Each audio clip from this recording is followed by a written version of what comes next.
29th of July? Thank you. Are there any declarations of disclosable pecuniary interests and other significant interests? No, no one's interesting tonight. We'll move to questions to the Cabinet, which will be a period of 20 minutes. This is still in trial phase. I think from my vision, from where I can see, we've got one of the questioners here. We'll take the other questions if the questioners are not here as read, and we'll give a supplementary, we'll give an answer to those questions. They won't be entitled to supplementaries. The first questioner, who happens to be the first questioner, is here and is entitled to a supplementary question. John, if I can ask you, when we get to 18 minutes, if you can wave at me, that would be very helpful. I don't think we'll get to 18 minutes tonight, but you never know. And colleagues, if you can keep responses to 3 minutes. I'm conscious 75% of that statement was to myself. So Teresa, feel free to kick me under the table if I'm talking too much. Let's move to the first questioner, and a reminder to colleagues that the order of the questions in part are based on whether there are agenda items. And for this first question, this does directly relate to an agenda item on the Cabinet agenda tonight. So very happy to welcome back Brian Fowler to ask his question related to agenda item 12, which is the Climate Change Action Plan. Brian, over to you. Thank you very much indeed. Before I ask my question, can I just ask the councillor, the portfolio holder for climate change, if I can thank his team and the climate change team especially for all the work they've been doing on this subject. I visited a number of events over the summer, and they've been there under their pagoda on numerous occasions, and they've been unfailingly helpful. Thank you very much indeed. Myself and others really do support your push to net zero, and I hope this council persists with it. Thank you. So, my question. The paper presented to Cabinet contains an infographic about climate change and relates it to heat stress relating to health. The paper also mentions resilience and adaptation to climate changes. This summer has been one of the hottest on records, and stress has been caused by overheating in new build houses and flats.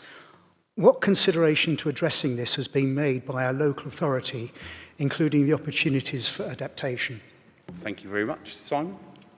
Yep, thank you very much, Brian, and thank you for your kind words. I'll pass those on to the team for certain, indeed. So just in response to your question, older properties are more likely to be affected by heat stress and overheating. Building regulation legislation determines the requirements for new properties with regard to overheating, and all applications are assessed accordingly.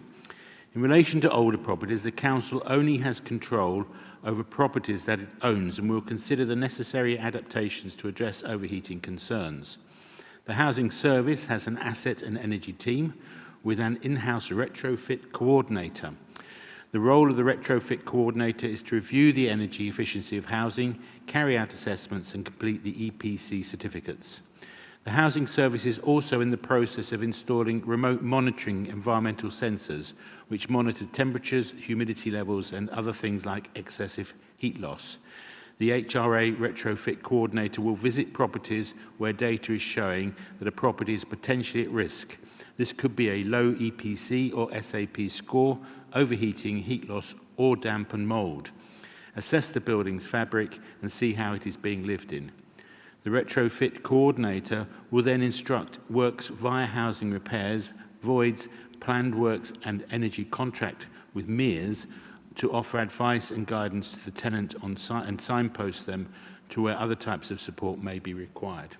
I just would like to add into that as well in terms of the wider picture, and you're absolutely right in referring to it.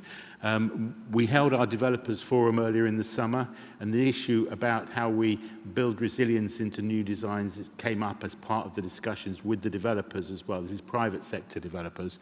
And we made it very clear, and they understand this, and so do their architects, that we need to be doing things differently. We've just had the hottest summer on record.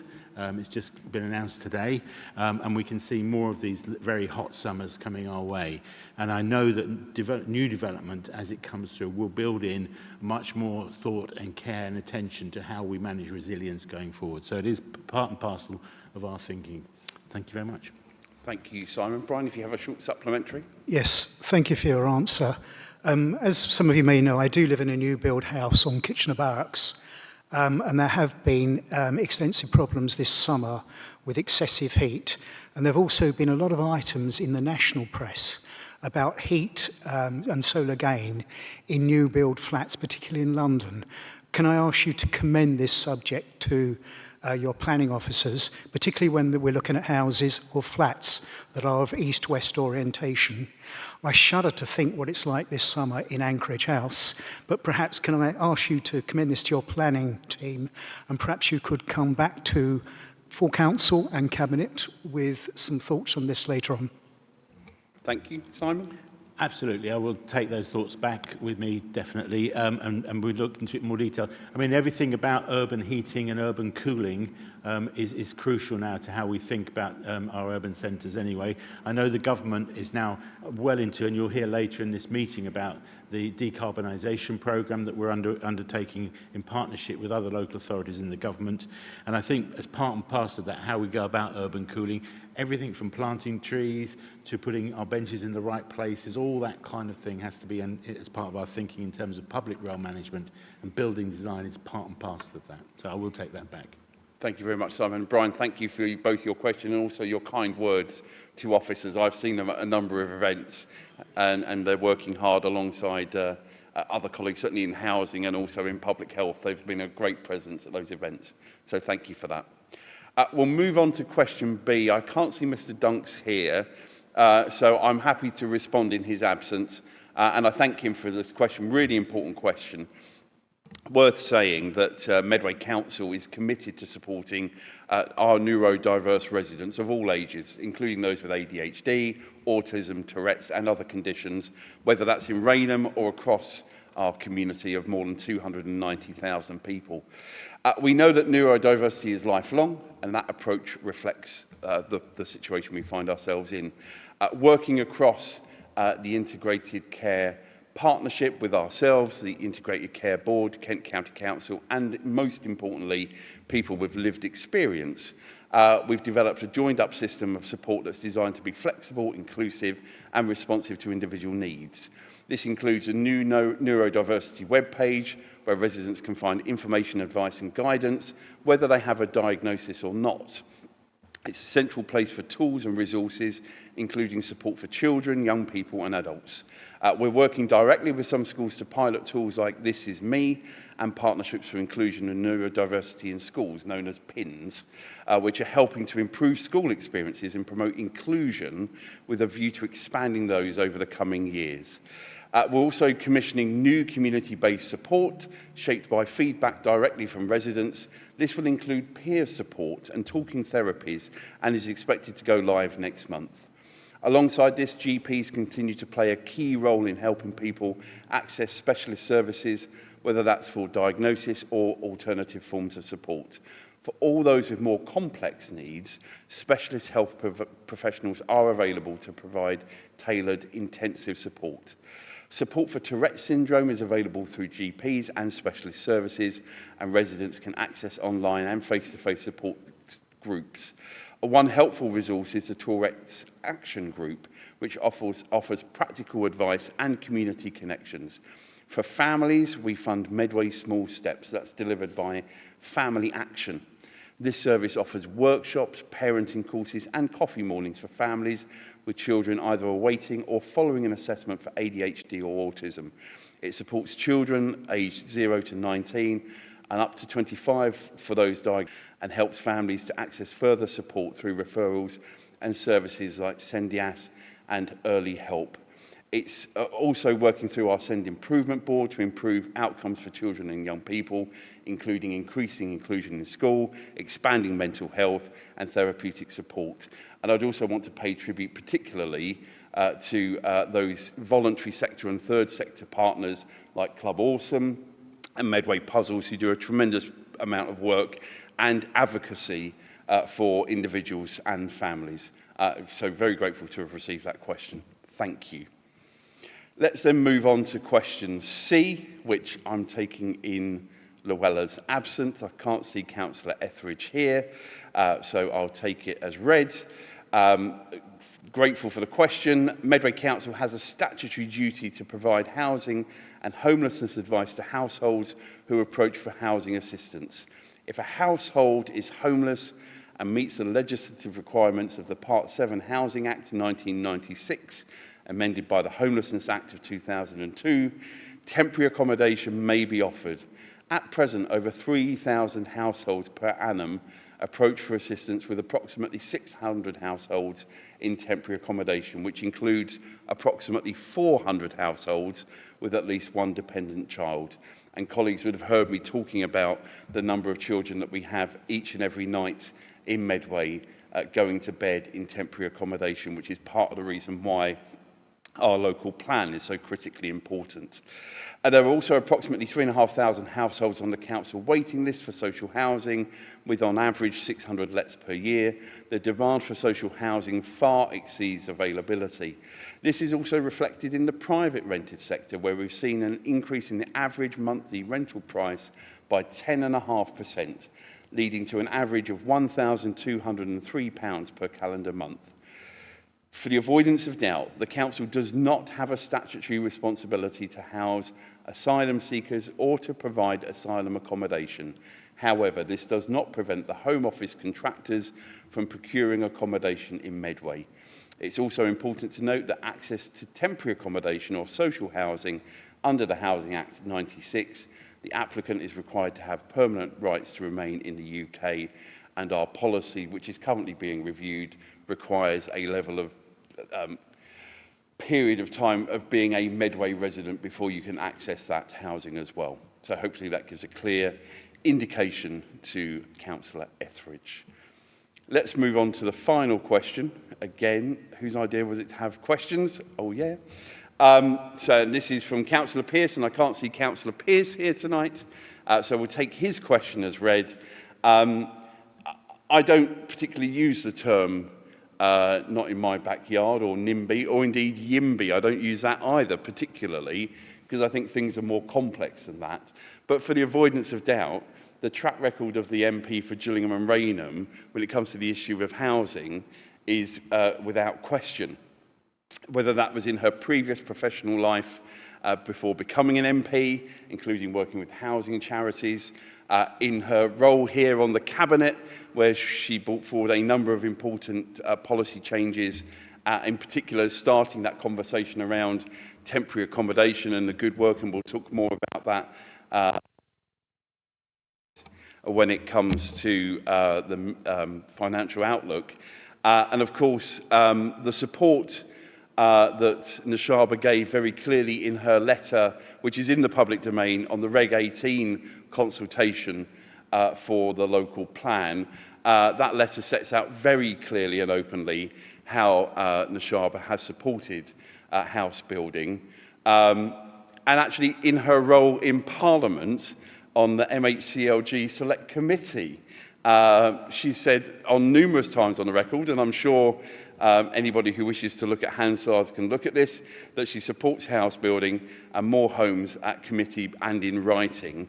It is completely appropriate for an elected representative to take a view on an individual application, as we all have as local councillors. She's not a councillor anymore, but she's still an important elected representative representing around 75,000 Medway residents. So her view is valued and welcomed by this council. We have a good relationship with our three MPs. That hasn't always been the case for perhaps my predecessor in this chair. But from that perspective, I wouldn't use that term that Councillor Pearce has referred to, and I am grateful that we've got a great advocate in Nashaba working on behalf of the residents of Gillingham and Rainham, and importantly for us as a council, being a voice with experience of a unitary authority on the MHCLG Select Committee. So I thank you, Councillor Pearce, for your question. That's the end of public and members' questions. Thank you very much indeed. The trial will continue of those at our next meeting in September. Before we move to the substantive agenda, I wanted to update Cabinet colleagues on a couple of matters. Firstly, since we last met on the 29th of July, we have now published the Medway LGR proposals and maps. They're available. We've put those in the public domain. I want to thank in particular Harinder Mahil for his work on this. His expertise and knowledge that he brings to this is without question. And David Holloway, from an officer perspective, he's worked incredibly hard on this up to the very last minute, pretty much before we were able to publish that accordingly. By the nature of there being 7 options currently on the table, people will have views about what they like and what they don't like, and that's a matter for individuals. Ultimately, this will be a decision made by MHCLG ministers and potentially the Deputy Prime Minister. I'm very clear that our map is compliant with what government have asked for. Not all of the 7 options are, in my view, but our colleagues and friends at KPMG will be doing the strategic work to look at that. I think we look very carefully at things like hard boundaries. I think for colleagues actually in our neighbouring council of Swale, actually long before timetables were talked about, people were flagging to me the issue around Faversham, for example, and I think we've listened carefully to some of those particular issues when we've been working with our principles of the hard boundaries of motorways. So absolutely encourage feedback. We'll be seeking that, particularly at Medway Matters Live in October. We'll have, I'm sure, a lot of questions on that. And obviously, we've got the ongoing work, the cross-party working group, which has been very positive, met earlier today, and I'm grateful to all members from all political groups who attended and contributed in that. And ultimately, this will go to the advisory council meeting, because it's an executive decision. Ultimately, it will sit with us as a cabinet to make the final decision as to what is submitted. But we'll, of course, keep colleagues informed accordingly.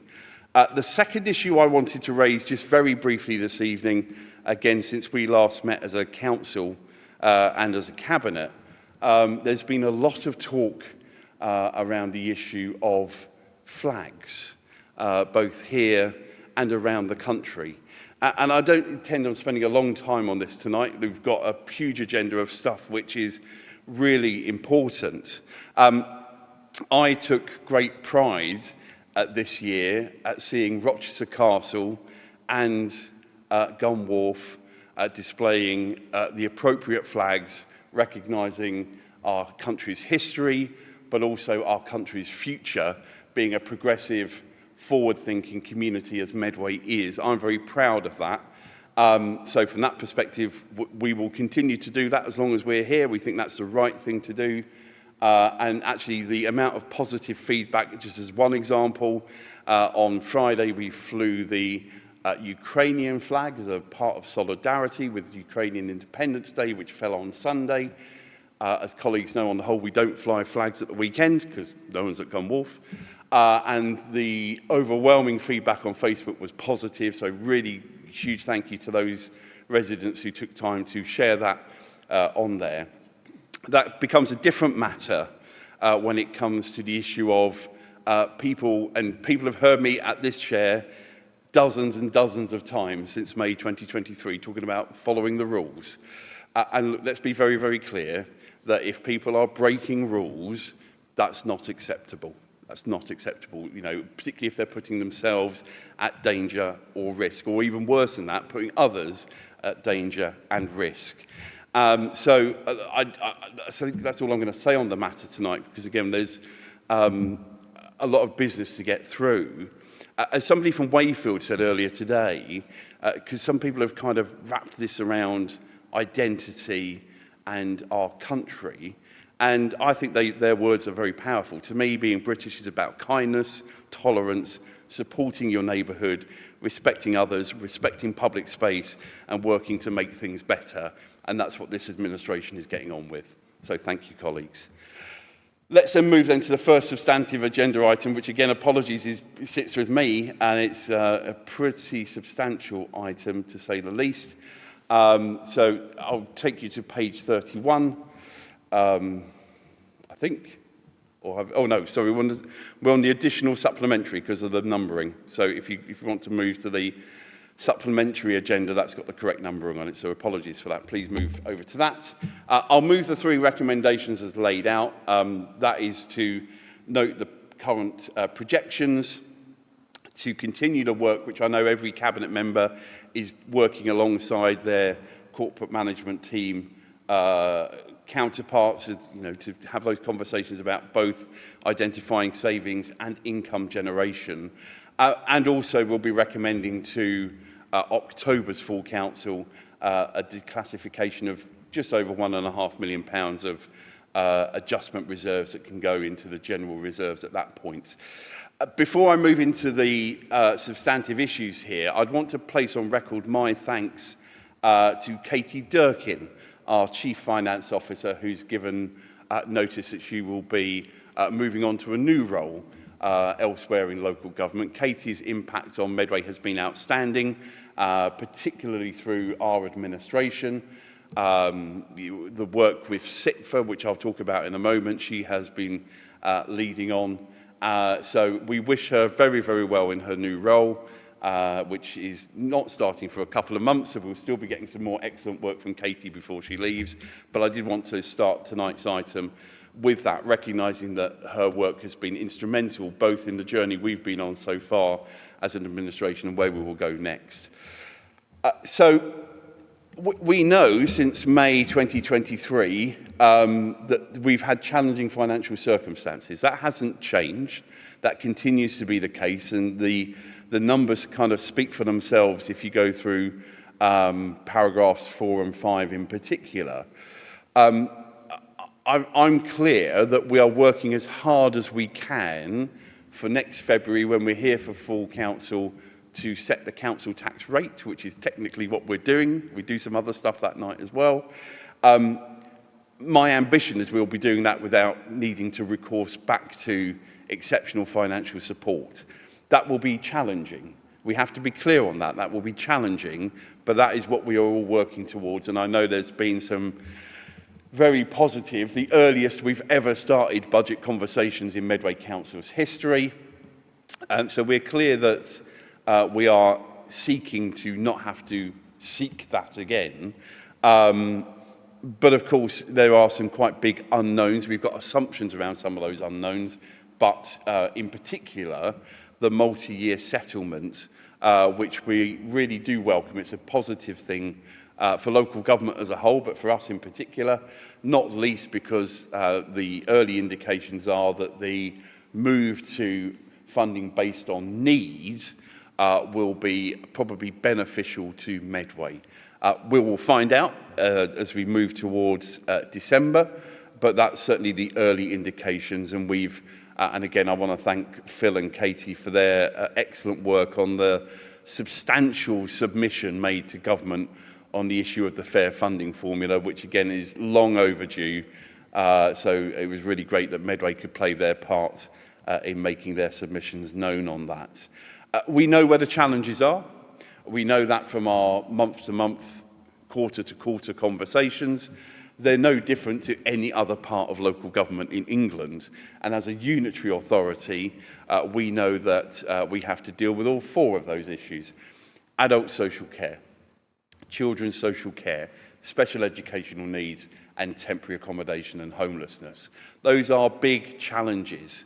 I think Medway are tackling those challenges in a way which is innovative, compassionate, but ultimately also trying to make sure that we are getting value for money from the taxpayers' pound that we spend a lot of every single day. We are, of course, having to take some tough choices. We've done that already. We will continue to do that. There is a balance between finding savings and income generation. That is a difficult political balance, but one I think we've broadly struck at the right tone, and I think we'll see that again moving forward with next year's budget. I anticipate that there will be some savings that will be found, and some of those will be difficult choices, but there will also be income generation, and some of those are difficult choices as well, but they're the right things to do to get us onto that long-term financial sustainability.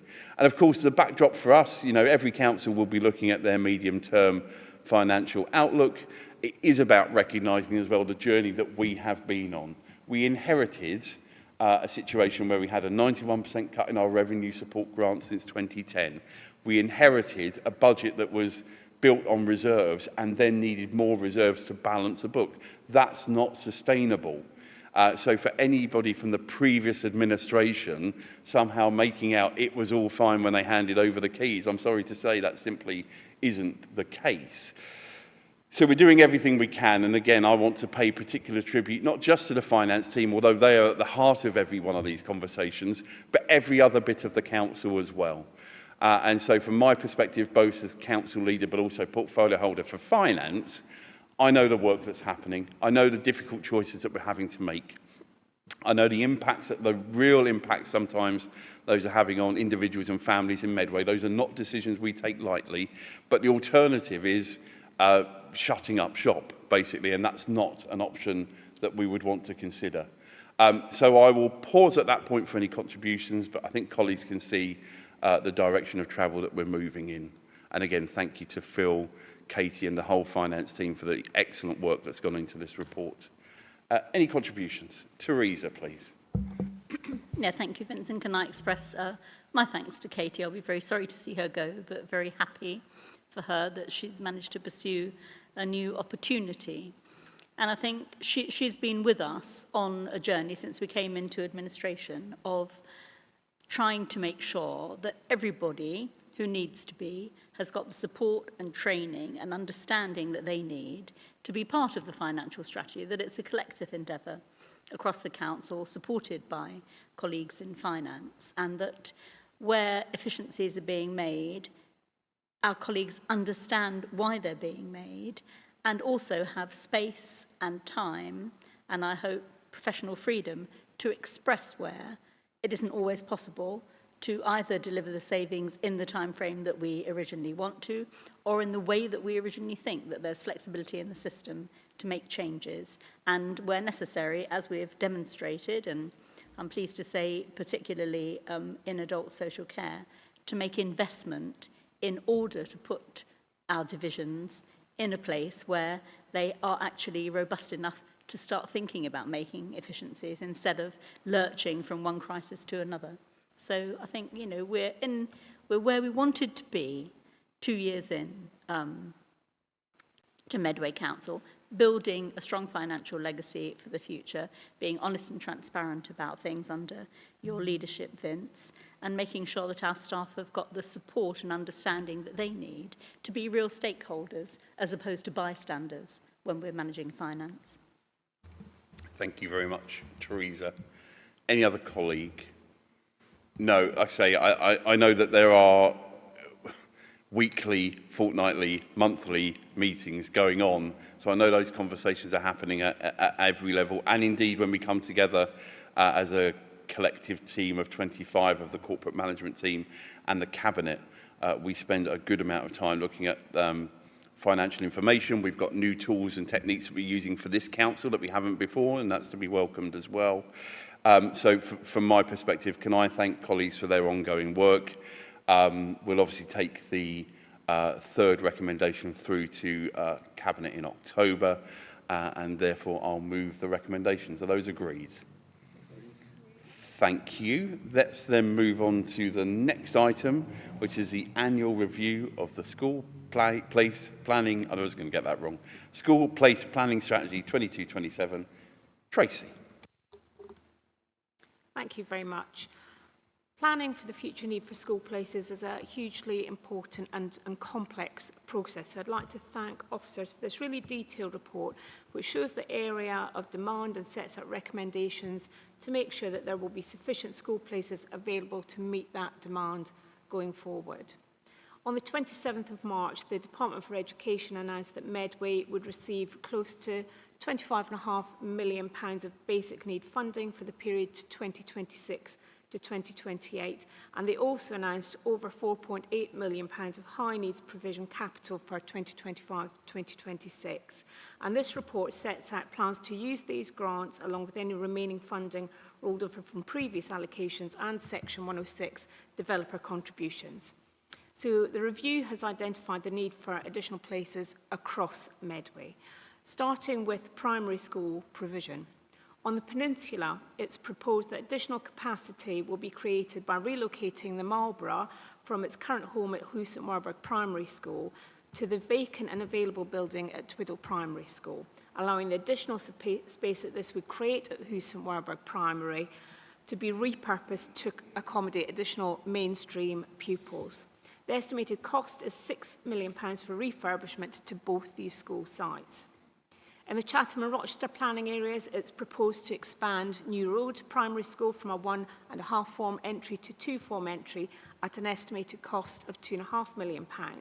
And should it be required, there's also the option to expand Greenville Primary School subject to available funding coming forward. In the Capstan Valley area, the East Hill development is already under construction, and this comes with land for a 2 form entry primary school. A new school is the preferred option here at the estimated cost of £10 million. The school will include resource provision for 20 pupils with special educational needs. In the secondary phase, the following proposals are being put forward. So for non-selective school places, actions required at several schools. At Strood Academy, it's proposed to provide an extra classroom block.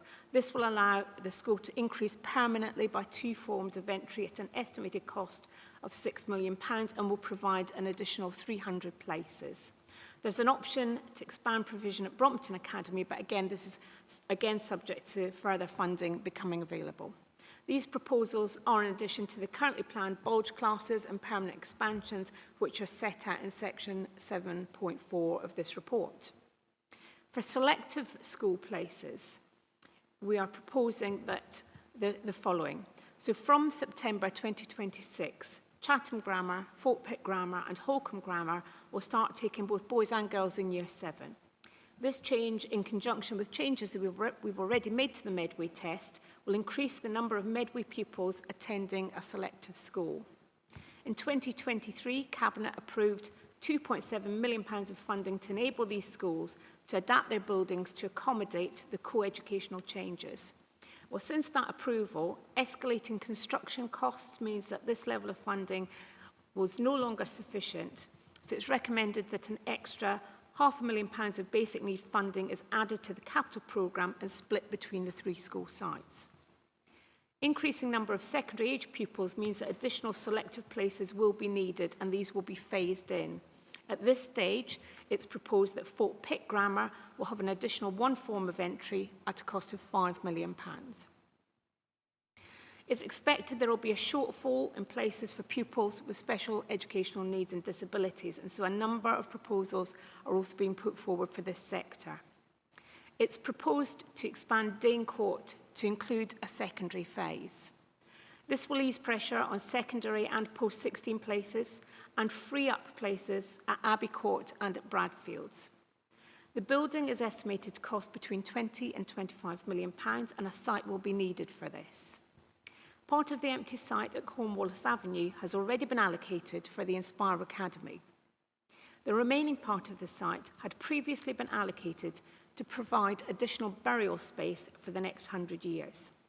However, attitudes towards burial are almost certain to change over the next 100 years, while demand for school places in Medway continues to rise. It's therefore recommended that the remaining land at the Cornwallis site be used for education and that the new Dane Court secondary provision be sited there. The addition of a Dane Court secondary school is a high priority project for Medway. This will create an additional 200 special educational need and disability places, which will significantly reduce the need to place children in expensive, independent and out-of-area provision in future years. The recommendation is to commit to borrow up to £16.21 million as per recommendation 1.8. However, it would be reasonable to expect additional SEND funding over the next 5 years, which would delay, reduce, or even potentially remove the need to borrow.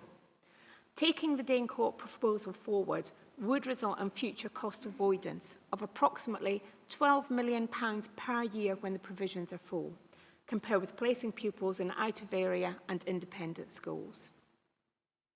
Moving on to the Beaches Free School, which requires a site. It's recommended that, subject to approval from the Department for Education, to change the designation of the school to provide for primary age SEMH pupils, and that this is located on the current Inspire Academy site when they vacate.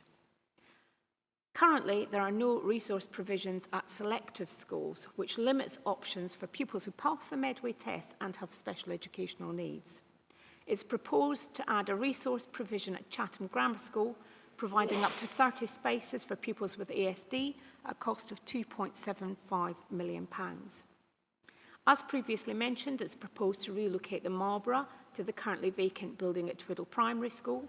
This is a more central location for pupils who attend from all across Medway and would offer the potential for future expansion of this school too. At Lee Academy, a resource provision was previously approved by Cabinet. Again, because of rising costs, we're asking for an additional £300,000 to be added to this project. It's also proposed to add resource provision at Napier Primary School at a cost of £150,000, and resource provisions are also proposed at St Margaret's Junior School and All Saints Primary School, subject to sufficient funding being made available. The recommendations are set out in section 1 of the report, with the details of the required funding in section 9.2. So a large number of expansions required, covering all sectors of our education community. And I'm happy to open to colleagues.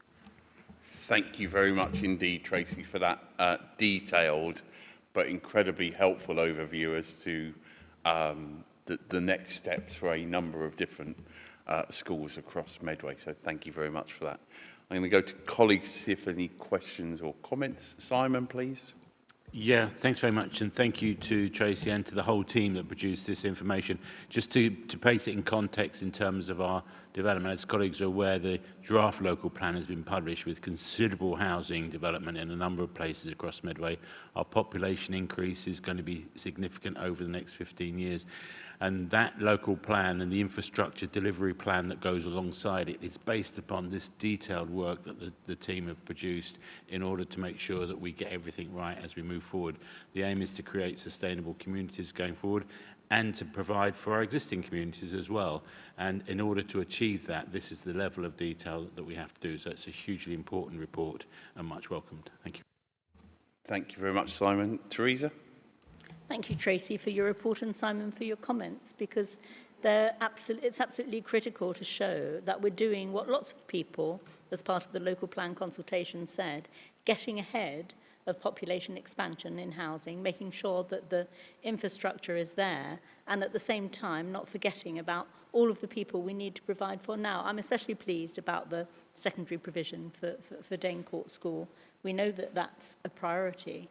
And it also means that the government are doing as they said they would do, prioritising education, making the money available, enabling us to plan ahead, and that you, Tracy, as portfolio holder, and the whole of the children's team are able to work with academies, work with our own schools within the LEA to think carefully about what we need for the future and put those plans into practice, which I think, you know, with a long lead time, which we haven't necessarily had before, so that people don't have to worry about whether or not infrastructure will be there. And I'm particularly pleased as well for the new co-educational schools. I think that will enrich the offer that we have got for children and young people, and particularly for the grammar schools that you mentioned.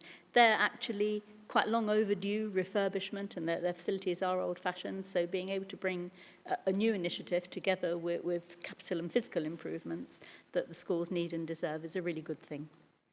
Thank you, Teresa. Adam, please. Yes, thank you, Tracy, and to the officer team for all the detailed work that's gone into this. And it is one of the main reasons why we've been working so hard on a new local plan, because the last local plan that we had, and local plans include things like identifying sites for schools, was back in 2003. So in answer to those people that think the local plan is just about housing, it's not just about housing, it's actually providing the infrastructure. And one of the most important bits of infrastructure is the schools to actually go in there.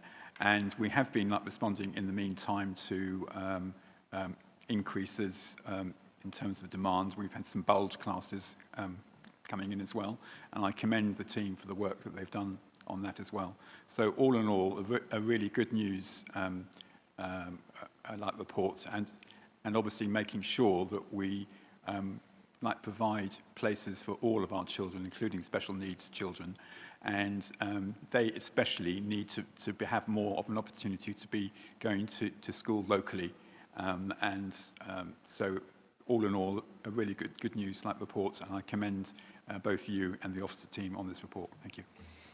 Thank you, Adam. Before I go back to Tracy, just a couple of bits from my perspective. I think this report will be really positively received by parents. I think they will look at this investment that we're seeing and recognise that although in some cases it's taken longer than we would have liked, and I think particularly about the 3 co-ed schools, I'll talk about them a little bit more before I finish, people can see progress being made. And as Adam rightfully said, the focus on a local plan is always around the housing number, absolutely, and I understand why, but actually making sure that this piece of work is done and is in the bag ready to roll out, because these things take, in some cases, a number of years. But it's the right thing that we're doing now just to get this thing in place and move forward. On the 3 new co-ed schools, I mean, I think the original decision by the previous government around having to redo the consultation, I think, was flawed and was disappointing. I think we all shared that at the time, even though some of us were not in the seats we're in now. But from that perspective, moving forward, I think this is going to be really welcome, not least because actually for 2 things, more places for Medway children, and you've been really clear, your determination on that has been without question, and you are delivering on that. And bluntly, an 11-year-old shouldn't be commuting. And at the moment, we've got kids doing 80-mile round trips. And Teresa, you've spoken about this before, missing out on that really important part of the school day immediately after, whether it's sport, whether it's arts, whether it's the creative and performing arts, those extracurricular activities which you're going, sorry, I can't do that, I've got to get my bus to go 40 miles away. That's not good enough for those young people either. So for all sorts of reasons, that particular paragraph, 7.5 in particular, I think is really important. And actually, before I come back to you, the final point I want to make, to Mr. Dunk's question earlier on, around how are we supporting people with neurodiversity, I think it would be a very old-fashioned view to say having no neurodiversity provision at selective schools was the right thing to do. So the fact that this administration, working with those schools, and in particular the leadership, in that case, of Chatham Grammar, is really to be welcomed. We want to make sure that everyone who is in the appropriate school is getting the appropriate support, and that will come as a result of this Cabinet report tonight. So Tracy, huge thanks to you and to the team of officers who I think have done an outstanding piece of work here. Back to you.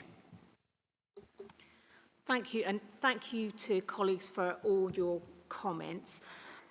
I do want to take the opportunity to say thank you to our colleagues in schools who have worked really closely with the team in identifying where places can be created, in working through the disruption of building sites and all sorts to make sure that our children have good local schools that they can attend. Agreeing the recommendations set out in section 1 of this report will make sure that we continue to meet our statutory duty going forward, enable us to provide enough school places across all the sectors in Medway. It means that we'll be able to offer quality education in local schools, that fewer pupils with special educational needs and disabilities will making long journeys to out-of-area placements and are able to stay local to where they live. So I would ask for Cabinet support in agreeing the recommendations as set out in section 1 of the report. Thank you. Thank you very much indeed, Tracy. Are the recommendations agreed? Thank you. I'll come back to you for item 7. I'm not going to read the title because it's very, very, very long. Back to you, Tracy. Thank you very much. So the title, I will have a go. Proposed changes to the Education Travel Assistance Policy and Post-16 Travel Policy Statement, one of the longest titles I think I've had. So this report outlines the responses to the 6-week consultation on proposals to change the Education Travel Assistance Policy and the Post-16 Travel Policy Statement with effect from the 1st of September 2025 and the 1st of September 2026 respectively. The proposed changes were considered by the Children and Young People's Overview and Scrutiny Committee on the 7th of August. The Education Travel Assistance Policy sets out what the Council must do to facilitate travel to school and sets out eligibility criteria for granting support in this. The changes proposed aim to improve understanding, awareness, overall experience by clarifying specific aspects or providing information where this was missing previously. And amendments have also been made to the policies to more accurately reflect the statutory guidance from the Department for Education. So there are 5 proposed changes to these policies and to the statement. The first is the adoption of individual policies for mainstream and SEND education travel assistance, where currently they're all contained within one policy. We are going to be separating them into 2 separate policies, which will help parents to identify the policy which applies to their particular circumstances and will help improve their understanding of the conditions around eligibility. The second proposed change is to make it clear that the Council has a duty to provide SEND travel assistance to the nearest suitable school that can meet the child's needs. Our third is to make it clear that the SEND travel assistance will only be provided at the start and end of the normal school day. Both proposal 2 and 3 do not change the policy, they're simply making it clearer so it's easier for parents to understand.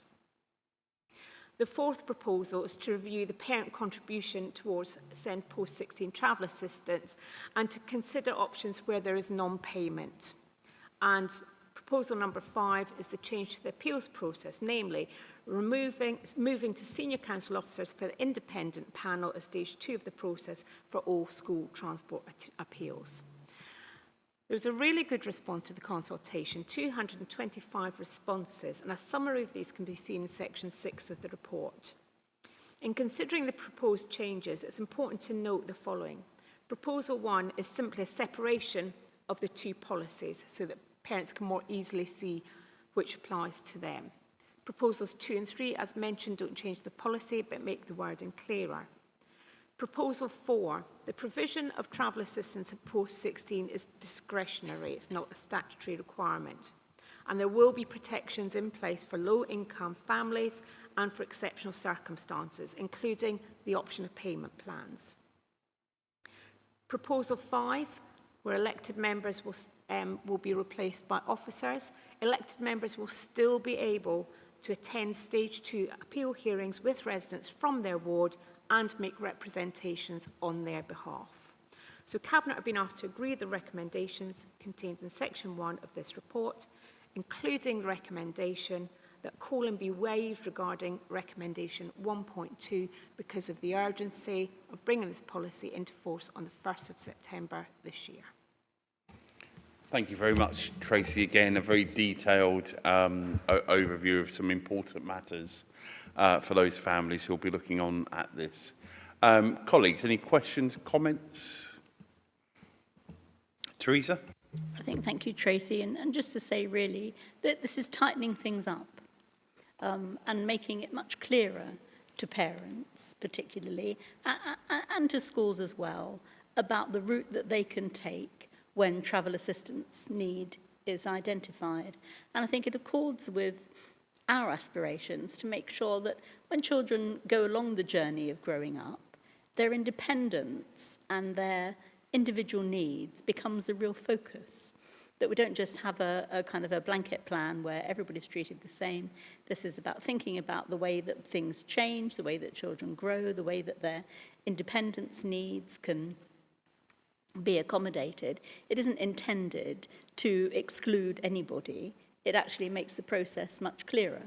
And I think for elected members, it puts us in a much better position where if people want us to step forward and represent them, we're very happy to do that. But there is that very impartial, objective, expert advice coming from officers when there's a need to make a change or test an offer that's been made. Thank you, Teresa. Nina, please. Thank you, Tracy, and the officers for this comprehensive report.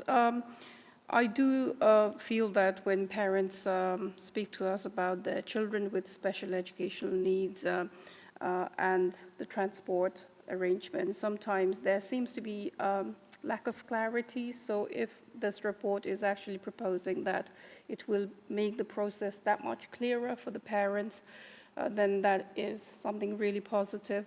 The other thing, as mentioned by Teresa, is the evolving needs of children. So children's needs do evolve over time, and if it does make sense for some children to have to develop more independent skills, and that is taken into consideration, that's also a positive thing. On the other hand, I am grateful to the officers for also bearing in mind that some parents, especially those who are facing financial hardship, their situations will be taken into consideration, because we don't want any children to miss out on vital education because of the parents' financial situation as well. So thank you very much.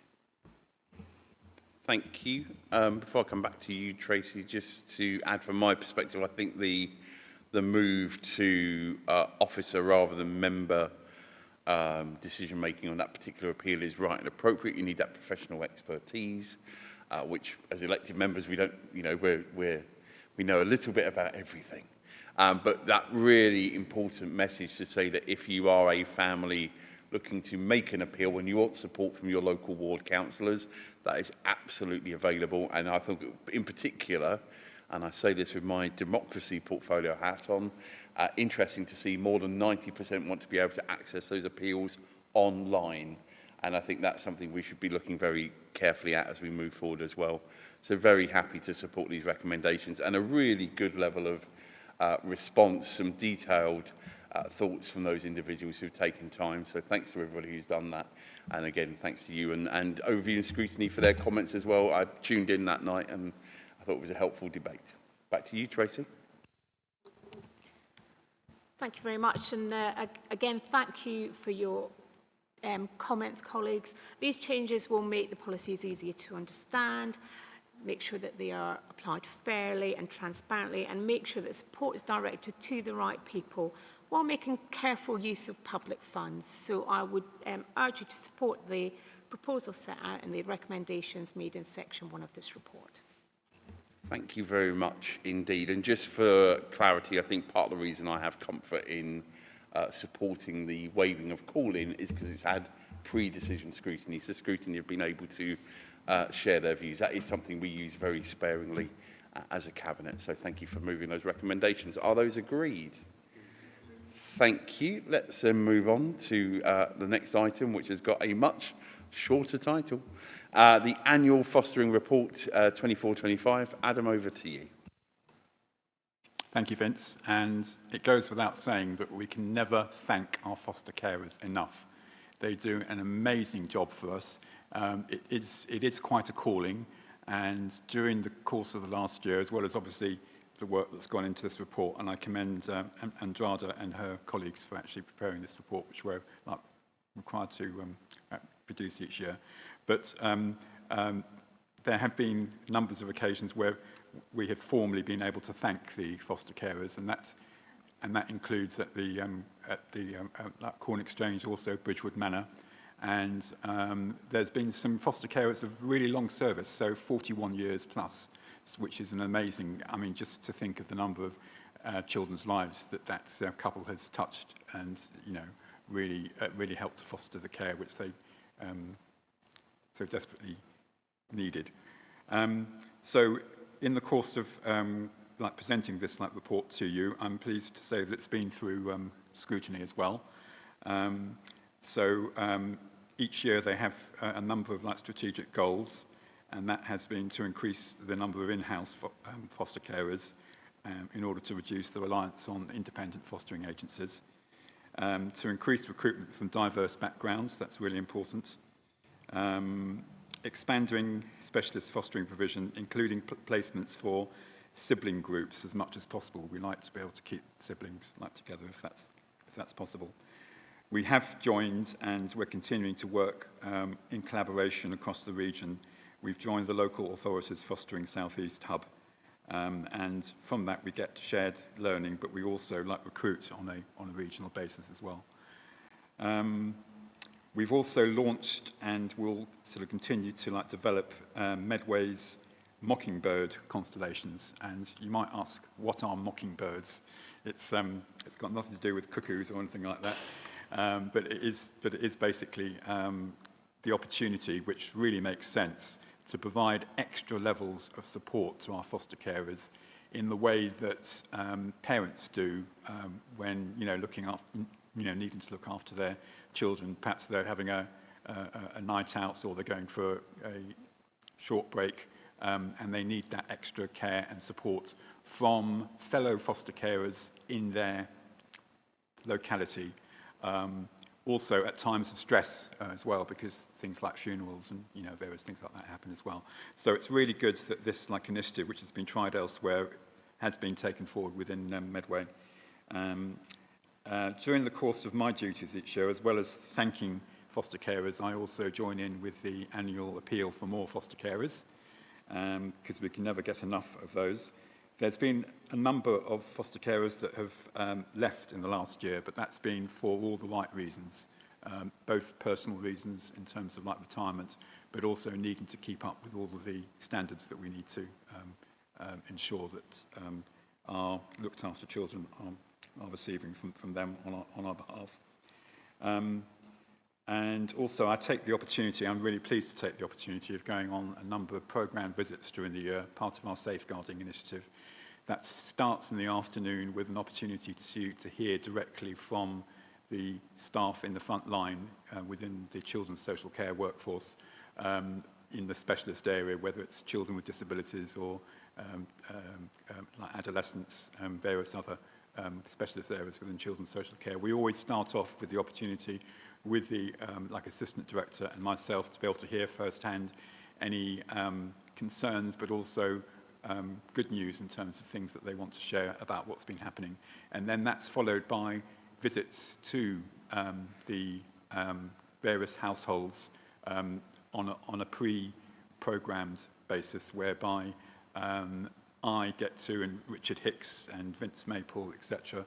Tracy Coombs has also come out on occasion, to be able to join the social worker in a visit, one of their pre-programmed visits, to find out if they've got any concerns, if they need any extra support. But also it increases my awareness on behalf of the other members for that corporate parenting element that we take very, very, very seriously. And a plug here, we've got the annual barbecue taking place tomorrow between 3 p.m. and 6 p.m. at the Elaine Centre, and that's another way that we get to thank our foster carers, but also the children in care, to have that visibility, because we are part of their parent supporting network, and we make sure that they get all the help which they need. So just to say that obviously moving forward for this year, the team will be implementing the newly restructured fostering service as of the 1st of April just gone, We're going to continue to collaborate with other South East local authorities. We're going to launch 2 more Mockingbird constellations, and the themes for those are going to be on caring for adolescents and also children and young people with disabilities. Also, kinship is really important. So we're looking into, with the Department of Health, applying to become a participating local authority as part of their Kinship Alliance pilot provider application. And we'll be developing our local kinship offer as well. And kinship basically gives the opportunity for other members of the extended family to take on that fostering role, but through their having been an aunt or an uncle, rather than purely coming into it as an independent to the family foster carer. The key messages in this report is we're striving as much as possible to get local homes for local children. It's really important. We've made strides in the last year in terms of modernising the service to meet growing demands. The team led by Andrada, we're proud to work hand in hand with our partner agencies to ensure that every child has the opportunity to thrive. Together, we are building a stronger, more supportive fostering network. And I will shortly conclude, but not without mentioning that it's been to scrutiny on the 7th of August. And just to relay some of the comments that they are in the report, they basically wanted to praise foster carers for their commitment, dedication, love and stability given to our children, which is really nice to hear. They also commended the Mockingbird programme for being transformative and really helping both carers and children. There was some questions on the training offer, and there was also questions on the difference between the rates that we pay our foster carers compared to independent fostering agencies. We do concede that there is a difference between those rates, but we keep that under annual review, and we will continue to review the remuneration that we give to our foster carers on an annual basis. I'm also really pleased that the Fostering Care Service is playing its part towards meeting our financial challenge. They were challenged they came up with the target of £300,000 that they would save within their service during the course of the year, and I'm pleased to say that they've already met 35% of that target already, which is really good. So I commend this annual report to you, and happy to take forward any questions from anybody. Thank you. Thank you very much. Adam, I've got Teresa, then Nina. Yeah, thank you for the report, Adam, and thank you to everybody in our fostering team. I particularly wanted to mention the way that the fostering team appear at all the events that we have. They're really regular attenders, promoting all the good things about fostering, being prepared to talk to people in all sorts of different settings, and for that, I think, along with all of the other great council teams that come to events, often at weekends, they deserve a lot of praise. We can't emphasise how important the people that undertake foster care are to our whole community. They provide real homes with love and support for children who otherwise would be in a much more difficult kind of setting at times in their life, which often are sort of driven by crisis. And I know that lots of foster carers take children from a crisis situation and do a really great job in managing the way that impacts on the children, the way it affects them, and the way that they build stability going forward, as well as relationships with birth families, which is not easy to do. No. But the foster carers do that, and they do that with generosity, which I think is really important. And whenever I've been to the barbecue, I've always been struck by the support foster carers give each other, their willingness to talk about it, and very often seeing a family enjoying the afternoon and evening of activities together with our staff that contain biological children and foster children together, and it's completely seamless. I do want to give a shout out for kinship carers. I'm really pleased that we're strengthening our offer for them. As somebody who's worked very directly with kinship carers, when I was working in the justice sector, there are lots of times in the life of a kinship carer when they are suddenly faced with having to take on responsibility for a grandchild, for a niece, for a nephew, for someone who's a blood relative. And it's not an easy thing to do. It can attract a lot of sort of opprobrium and criticism from whoever the child is no longer able to live with. And in some cases, it may be that the parent has been imprisoned or deemed, unable to care for the child for very compelling reasons, sometimes even associated with criminality. And a kinship carer has to take on board all of the emotion and often disappointment and worry associated with the parent no longer being able to look after the child, as well as keeping the child within the family. And I think anything we can do to strengthen the offer to kinship carers, I'm really pleased the government have recognised the important role that they play, will be very welcome. Thank you very much, Teresa. I've got Nina and then Simon. Thank you, Adam, and of course the fostering team. This is a positive report in many respects, and I do agree with Teresa that the fostering team are out and about trying to recruit, doing lots of outreach work at all of our community events, and I commend them for the consistent effort, because it is by being visible and getting the word out that sometimes you attract interest and then you take it from there. I also believe that fostering is perhaps one of the most difficult but also rewarding area of work, because it is a 24/7 commitment, and you often have children and young people coming from adverse childhood experiences, and you need to manage the trauma as well as provide therapeutic care alongside working with many professionals to try and do the best for the child and young people. And it is a journey, and often foster carers can only manage to do that with this support network around them, which is why I think if the Mockingbird model is proving to be supportive in that regard, and also enabling the children to feel that actually you're not going to unknown people for respite, but you actually know these people within the network or the constellation. And if it makes them feel more reassured, then that is a really positive thing, because for our children, sometimes transition can be very, very difficult. And if that helps with the anxiety, relieving the anxiety with transition during the periods where the foster carers, the regular foster carers, need some periods of respite, then that is a really positive thing.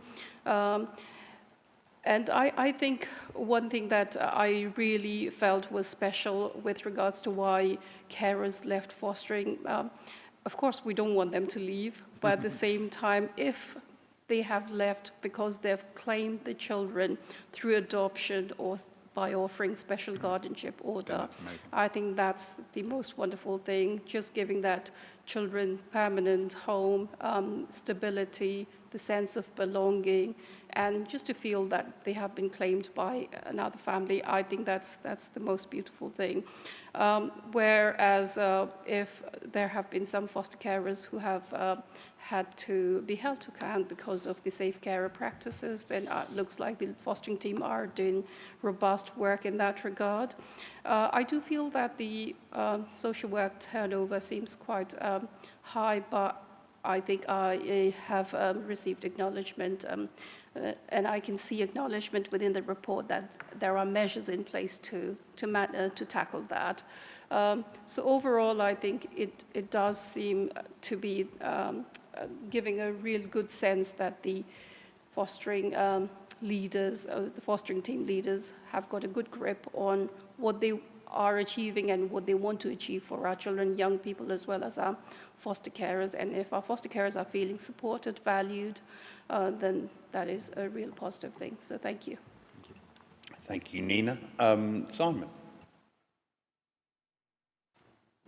Thank you very much, and thank you, Adam, and to the fostering team for the report. It's fantastic to see how well this is going. I just thought it'd be worth mentioning, as colleagues know, my ward colleague, Councillor Howcroft-Scott, has been involved in fostering for many years, decades. In fact, her and her partner and their family have supported a huge number of children over the years.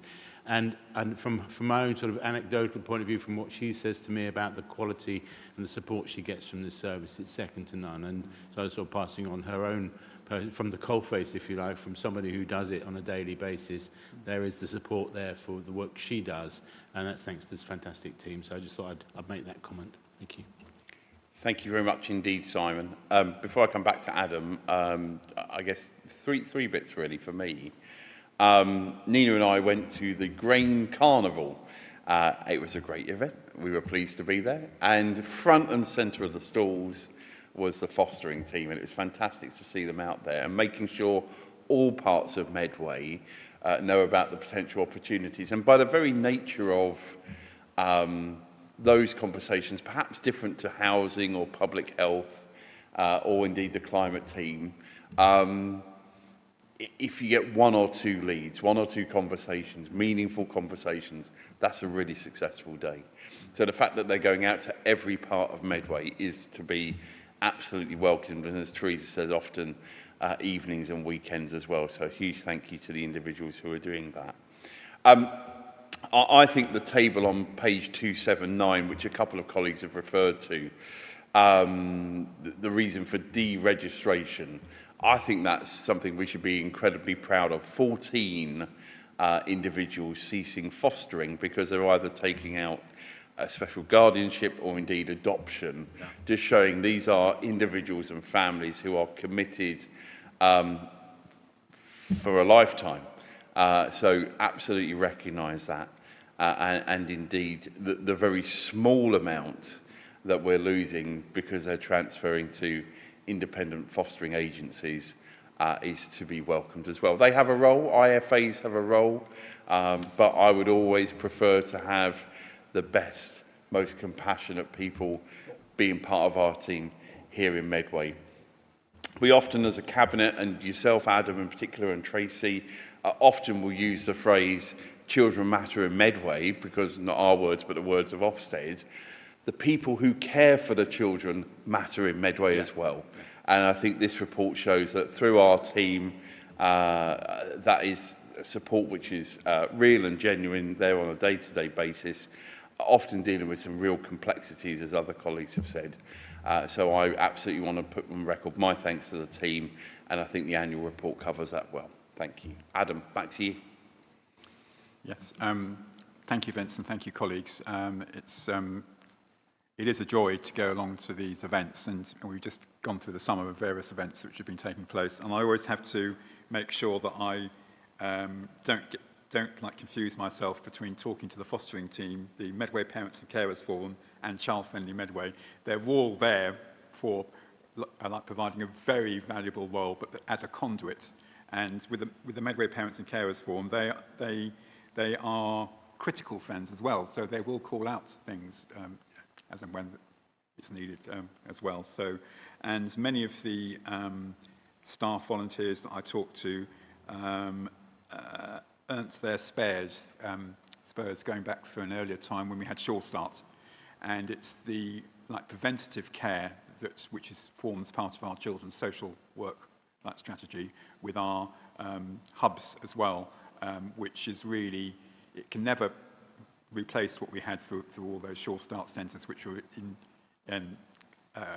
located in all of our communities. But it's moving back towards making sure that people realise that in Medway, children really do matter, and the people that do care for our children matter equally.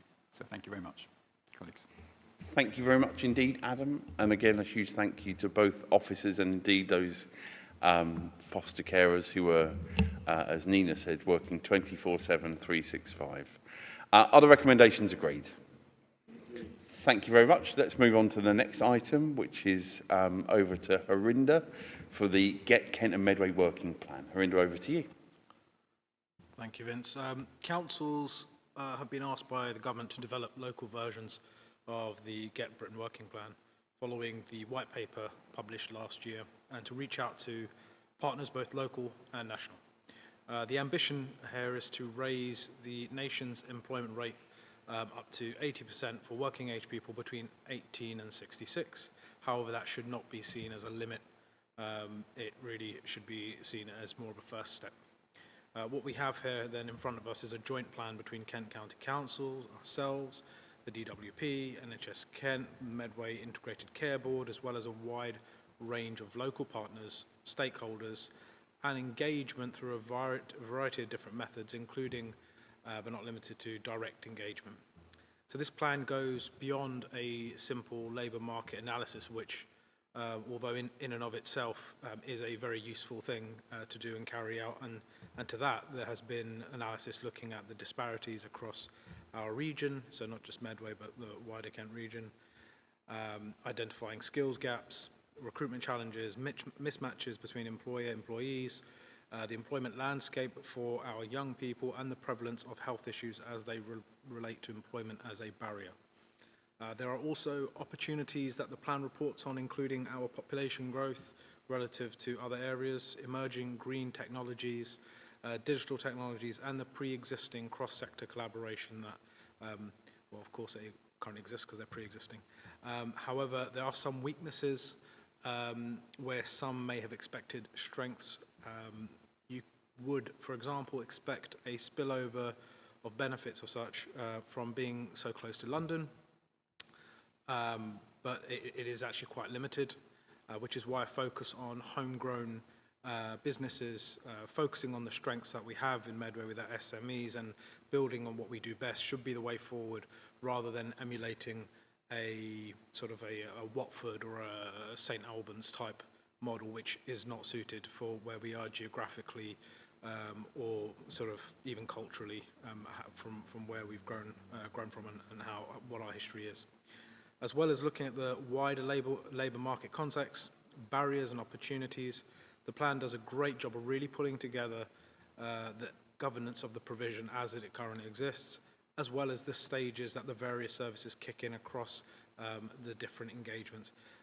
So, for example, engagement, pre-employment support, help to find work, transition to employment and progression, and then looking at that across the sector, both with national institutional players, as well as local government, as well as education partners and the voluntary sector, as well as others.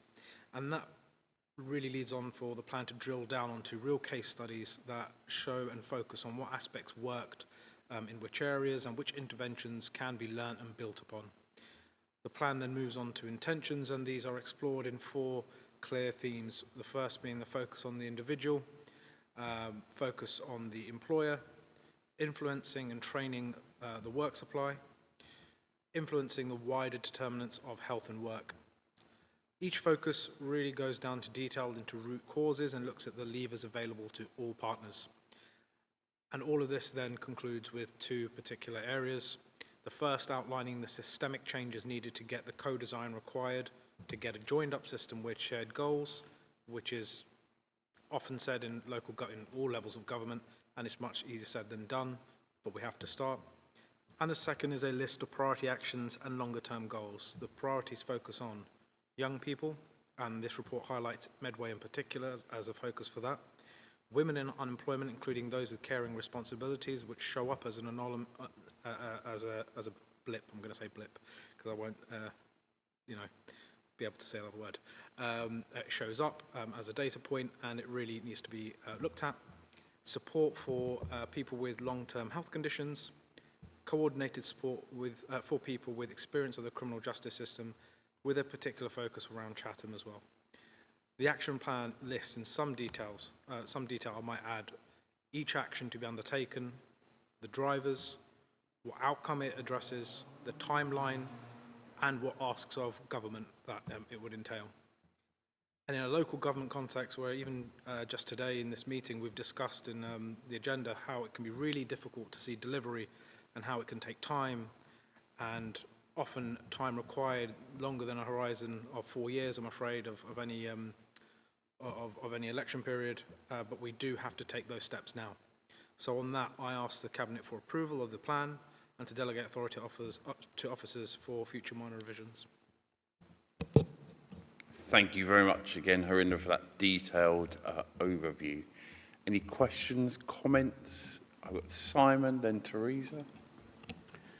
Yes, thank you very much, and thank you, Harinder, and for the team for this report. I just wanted to really stress how important this really is. I mean, it's fundamental to a lot of the future of Medway and the ideas and plans, and it goes through a lot of the sort of connections that across all our various strategies and ideas and plans, particularly our One Medway Council Plan, which lies at the heart of this as well. And it does cover that in paragraph 4 or 5 of where it fits in, and the value of this can sort of really be seen in how one of the aims we're trying to do is to have that people live and they work and they grow up and they have their whole lives within Medway. They don't need to be commuting out all the time because this is the place, this is their home, and that's the kind of sort of vision that we've all got for Medway, that one Medway way vision. And just one area in particular, and it will come through later in the meeting in relation to our climate, but it came out a bit earlier with a question from Mr. Fowler, was about how we're responding to the climate issues that we have and how we deal with our buildings and how we deal with our growth in community, generally speaking. There is a serious, and the government has identified there's a serious lack in those skills needed to deal with the sort of the jobs and the green economy around how we build climate resilience into our homes and our communities and stuff like that. And this is a perfect vehicle for helping us just deal with that aspect alone, if nothing else, in terms of the skills that are necessary to deliver on how we retrofit our buildings and how we put new sources of energy into our buildings and all that goes with our climate response. So this is a hugely important report from so many different aspects. Thank you. Thank you. Teresa. Thank you for the report, Harinder, and to the team. And I think we can view this report through the lens of the things that we've already talked about at Cabinet today, about children and how we're future-proofing what will happen to education, about the needs of children in care and the way that we're wanting to make sure that we support foster carers. And in this case, as you've said, looking beyond the bounds of local government terms, beyond the bounds of elections, and building a legacy in economic terms, starting off that process and giving a very strong signal that it's important. Labour market analysis alone won't give you all of the things that this report has got aspirations to have. It's about giving employers comfort and confidence that they can find the workforce that they need. And when we come actually to the work and health strategy as the next item, a complementary item, it's about what the council can do to help everybody make things move forward, and about our long-term commitment and intention to continue to do that. And, for me, it's sending a message to employers that we're serious about this, serious about the pledge that we made to bring good jobs to Medway in the election. We're serious about what we're going to do to actually use the resources of the council to help make it happen. And we're extremely serious about building a future and giving people that positive message that there is a really good future here. So, it isn't just a paper exercise. It's an important step along an economic journey where actually our economy needs rebuilding. It's been under attack for a long period of time. This is about shaking off the shackles of that kind of lack of attention to economics and really saying, look, come on, there's a way forward. So I do commend this report. I do think it's got a very positive message to offer. And I do think it shows that we believe in Medway's potential to punch its weight, whatever the future holds. Thank you very much, Teresa. Before I go back to Harinder, just 2 or 3 points from my perspective. I think this is a really good example of both cross-council but also cross-organisation working.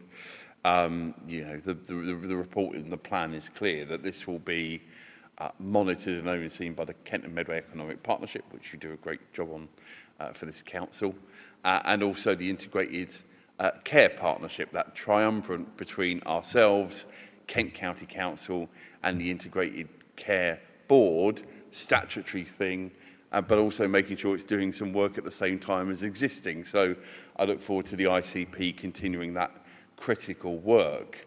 And it's about working with our partners. So before we have our next cabinet meeting, I think Harinder, you and I are off to see our colleagues down the road at Crown House, my first ever place of employment. I won't be stepping back behind the counter, I don't think. But it's great to be working with those partners, and in particular, actually, a long-standing positive relationship actually between the DWP and this council. I'm very proud of that, something which not every council, whatever form of council, has. We do have that, and again, we'll be continuing that conversation in September. So really pleased to be supporting this tonight. It's an important document. It's important that the key organisations have all got responsibility in pushing this forward. But of course, quite rightly, as Teresa says, our primary focus, certainly for the length of time this unitary authority continues to be here, is on the positive outcomes for the people of Medway. Harinder, back to you. Thank you everyone for your comments, and also to the team that worked tirelessly to put it together. And I would say, Vince, just before we go to recommendations, that yes, it is notable to look at the cross-party working, the cross-sector working, etc. But you do have to look at how that was reached, and it does sometimes take government to say, get on with it, do it. Because we can talk a great game, but until we get that pressure to say do it, it doesn't happen. And that goes across not just this report, in terms of what we need to do for local government reorganisation. It's the same drive, it's the same pressure, and that's why that same energy is behind this report. So on that, I do recommend Cabinet colleagues to choose option 1. Thank you very much indeed. The recommendations agreed? Thank you. Let's move on to item 10, Kent and Medway Integrated Work and Health Strategy. Clearly a bit of synergy between the last item and this one. Teresa, you'll be leading on this item. Yes, so thank you, Vince. I mean, this is a complementary report, actually, to the last report, because it's about the nuts and bolts of making sure that the workforce are in a really good position to respond to the economic opportunities that come forward. And I do thank the teams in public health and economic development and the helpful comments and observations we had from scrutiny, as well as colleagues who came to the Health and Wellbeing Board when we looked at the health and work strategy, to ensure that we're aware of the actions in place and how on the Health and Wellbeing Board we can contribute to the strategy as it moves along. Now, there's a very good reason for having this strategy. 22% of people in Medway with long-term conditions and disabilities can't work at the moment. This is not a strategy about compulsion. It's about putting in practical help and support for workers and employers to give everybody confidence that if you are able to work, we are keen and determined to help you achieve your potential. It brings together lots of organisations from the public and voluntary sectors, but the NHS as well, and businesses from across Kent and Medway, because we know that work doesn't exist in one place, that people move around, that work crosses boundaries. And it doesn't just support people who can't work, but it supports people who are in work now, making sure they can realise their potential by accommodating any long-term health conditions, disabilities, or mental health needs as part of workforce planning, and recognising that making adjustments is a positive course of action, which helps to maintain diversity in the workplace and prevent unemployment, as well as helping to ensure employers can fulfil their workforce aspirations.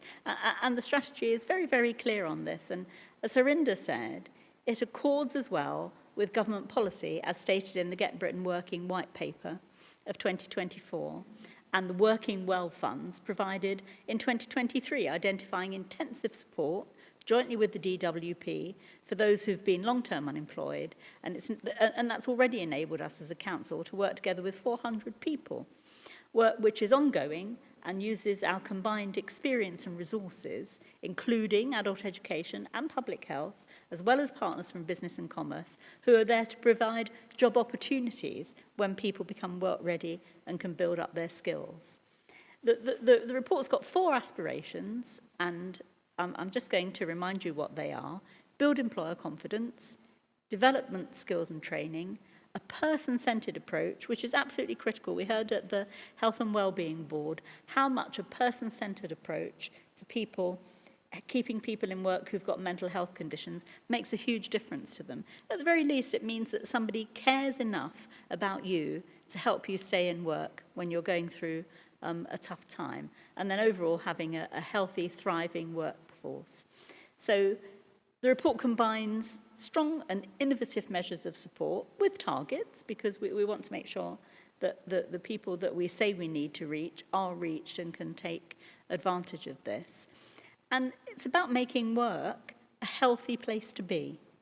So, you know, and it reaches into some of the things that Simon said about the management of heat and cold, about the management of the working environment, about making sure that people have got the conditions that they need to work effectively, including when they're working in a hybrid way or working flexibly.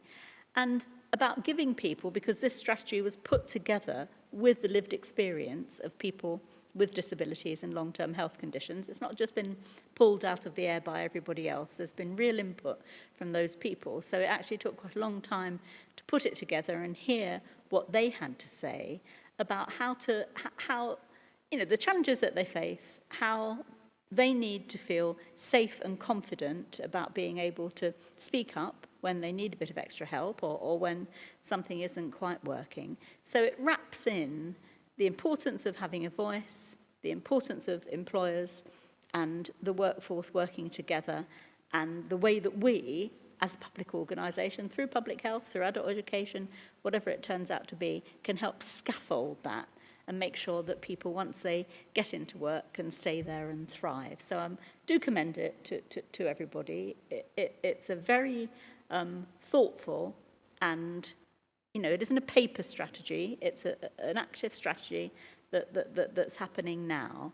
And there's a lot of evidence already that person-centred approach, making people feel that everybody else wants them to succeed, really has got some momentum in ensuring that people can overcome some of the barriers that they've experienced to work, get into work, and make a great contribution.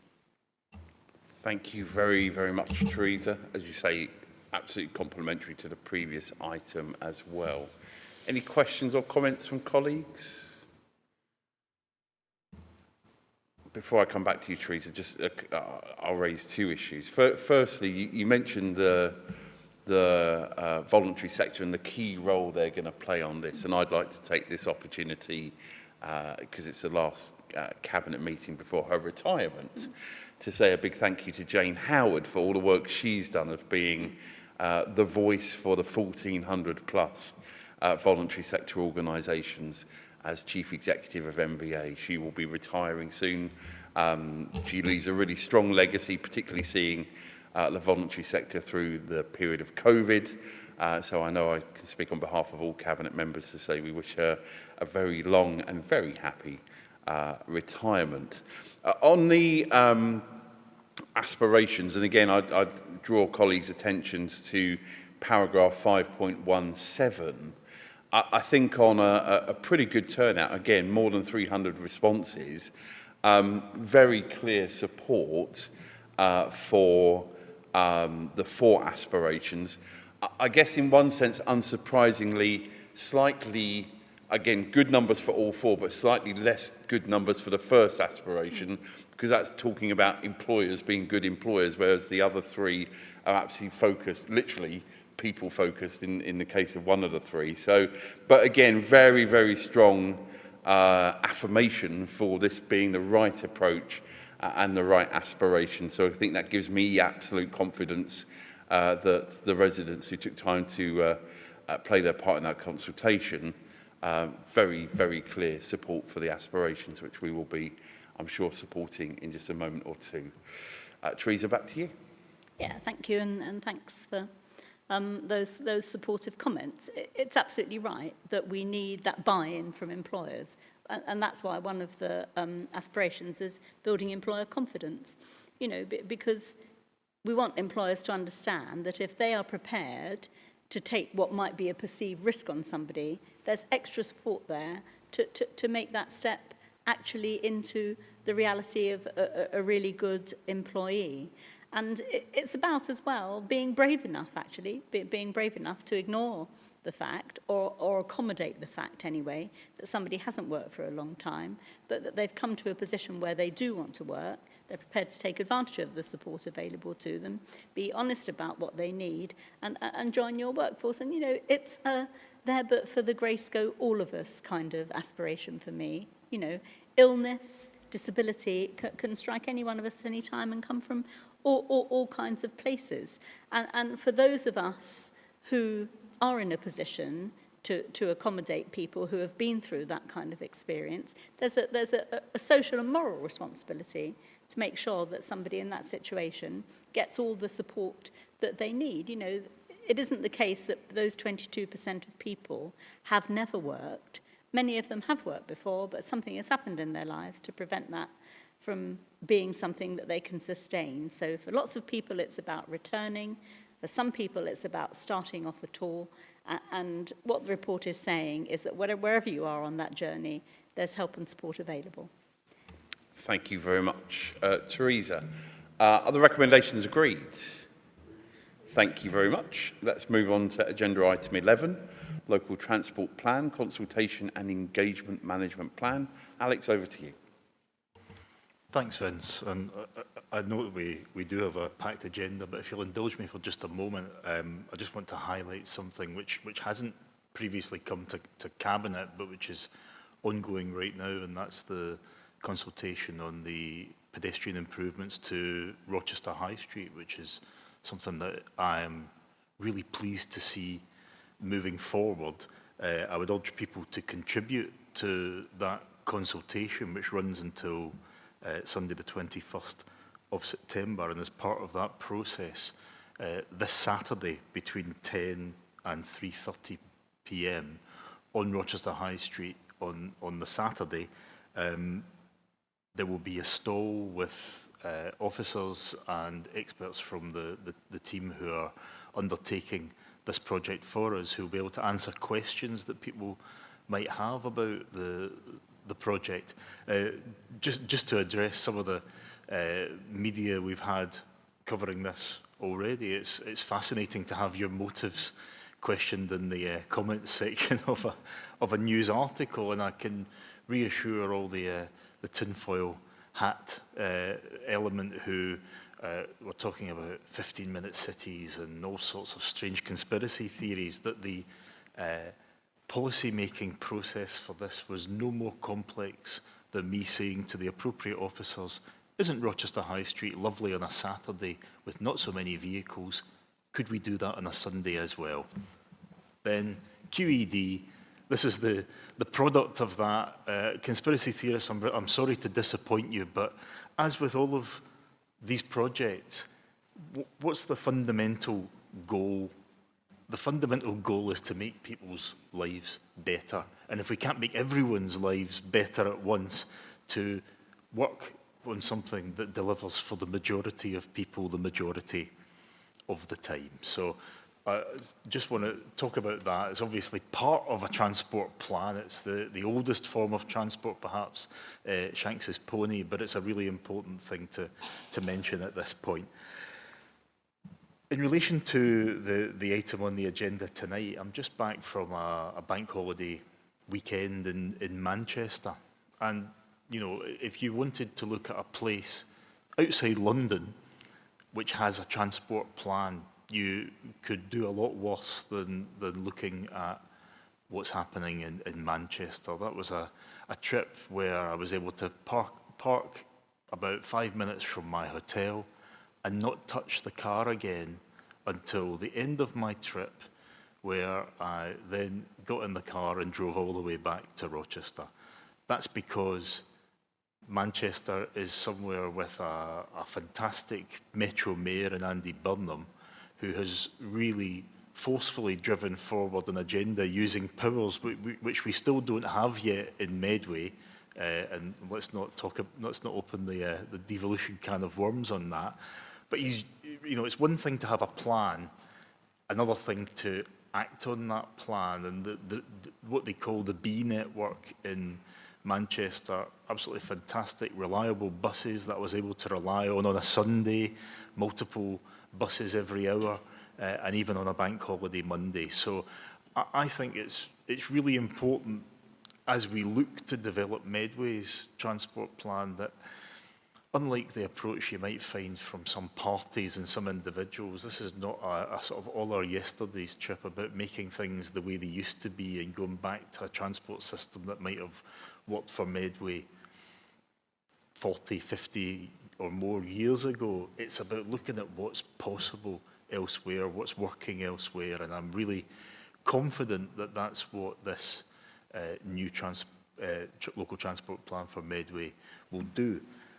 We'll have plenty of opportunity as a Cabinet and other fora to discuss this in detail, and at this stage what I'm bringing to Cabinet is the plan for engagement, essentially, how we are going to go about the process of scoping what the issues are facing people in Medway in regard to transport, then mapping out a set of potential solutions to those problems and then agreeing that plan of action. So what I would say to colleagues, and it speaks volumes that I'm directing you to page 546 of tonight's agenda. That's in the appendix at 1.24, and that really explains better than anywhere what the engagement process here amounts to and how we're going to get to a new local transport plan. So stage one, we'll gather the views of stakeholders and the public on current transport challenges and opportunities in Medway. This phase will inform problem identification and development of potential strategy themes. That's a 4-week process. Once we've done that, we go to stage two, where we gather the views of stakeholders in the development of a vision for the strategy, which will inform option long listing and appraisal. And then sometime next summer, we'll get to stage 3, which is following the drafting of the local transport plan, opportunity for those same stakeholders and the public to comment on the proposals contained in the plan before they are finalised. So really important along the way that process is circular, that having identified key stakeholders as we have already, and you'll see that at page 547, 2.2, the stakeholder mapping. That was a really interesting part of the process that Simon and myself were party to a scoping meeting in June. And it actually just sets out not only who we need to engage with, how we're going to engage with them, how we're going to refer back to them, so that you have that process of saying to them, you asked for this, this is what we've delivered as a result, and that people can really see that tangible connection between what they've asked for and what is being offered. And then what I'm also really pleased as part of this to see is that, not just identifying those obvious stakeholders, the outside bodies, the other local authorities we have to engage with, but how we're going to engage with people in Medway, because this is who it affects. And page 549, at the top of page 549, you'll see that group 1 is young people. And that's really critical, because the people who stand to benefit the most from a transport plan which will run from 2026 are the young people of Medway today.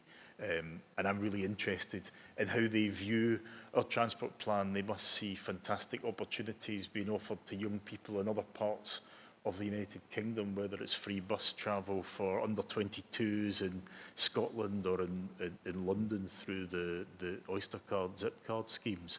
So we want to hear from them about their experiences, their challenges, and how they encounter the transport network in Medway. And I'm not for a moment suggesting that we are going to be able to deliver on a a wish list of things that they might want, but we want them to work with us to see what's possible and what's needed.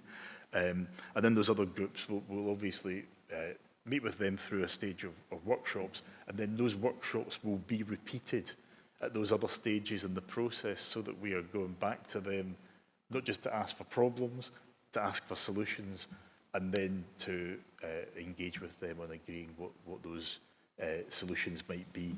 So I think I've probably spoken enough on that, but just to say that this plan that we are currently operating under was last updated in 2011. It's a 15-year plan. A lot has changed in Medway since 2011. Not quite as much as has changed since we had our last local plan in 2003, but there's certainly a lot to factor in there, a lot of fantastic opportunities.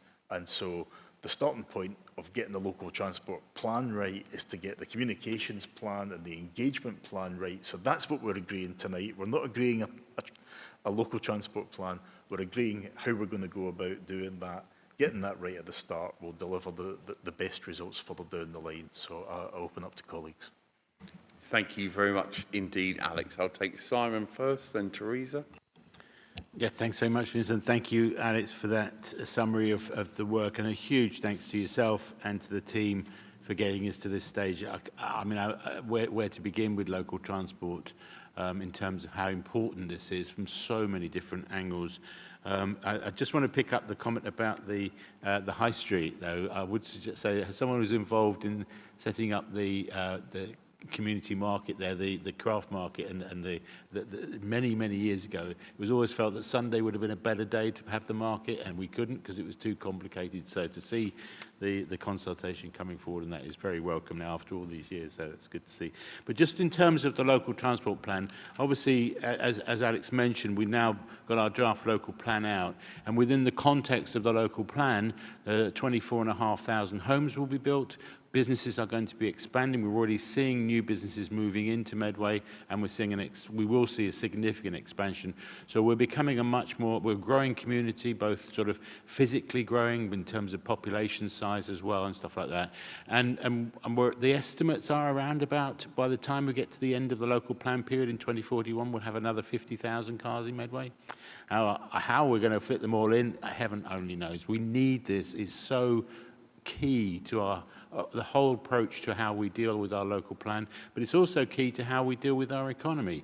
If somebody wants to invest in Medway and the traffic issues are such an issue, they're not going to bother. They're going to go somewhere else. If we can say, actually, we've got a plan for the future, which means that we will not have the congestion that you face in other towns and cities around the southeast, because we've built that into our planning as we go forward, that will encourage economic investment, and that will be beneficial for the whole community. That confidence is what this provides. That's what this plan provides. So starting this process now is hugely important. It also fits very neatly with our local plan, which is about to go off to in November. We'll go off the inspectorate to have a look at as well. So having that in place and having that process in place makes a big difference on how we deliver our local plan. So from a whole number of economic, environmental and community reasons, that whole principle of sustainable development, this plan is fundamentally important to what we're doing. So my plea would be to anyone who's involved in the consultation, please engage with it as much as you can. Tell us what you think, tell us your thoughts and feelings. This is a Medway-wide project, and it has to include the whole community. So I really welcome it. Thank you. Thank you, Simon. Teresa?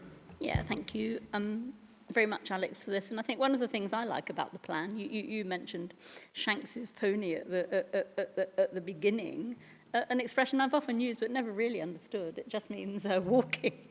The plan emphasises the need to have safe and pleasant places to walk. And that's as much a part of having safe and pleasant and reliable public transport to use. And as you said, when you went to Manchester, you were able to forget about the car. You didn't have the kind of stress of finding somewhere to park or having to do more driving when you'd already had a long journey, because the transport there was reliable. And if public transport is reliable, people will use it. The issue we've had for a long time in Medway is that it just hasn't been reliable enough, and there hasn't been enough of it. And that's why refreshing the plan is so important. And Simon, what you've said about the complementary impact on the local plan, absolutely critical. Another example, like Tracy's earlier item, where all of these things are lining up with the local plan.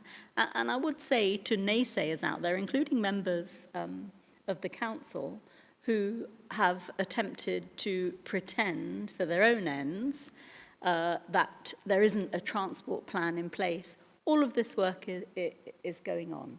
It's as much a part of the local plan process of and in itself as much as it stands on its own.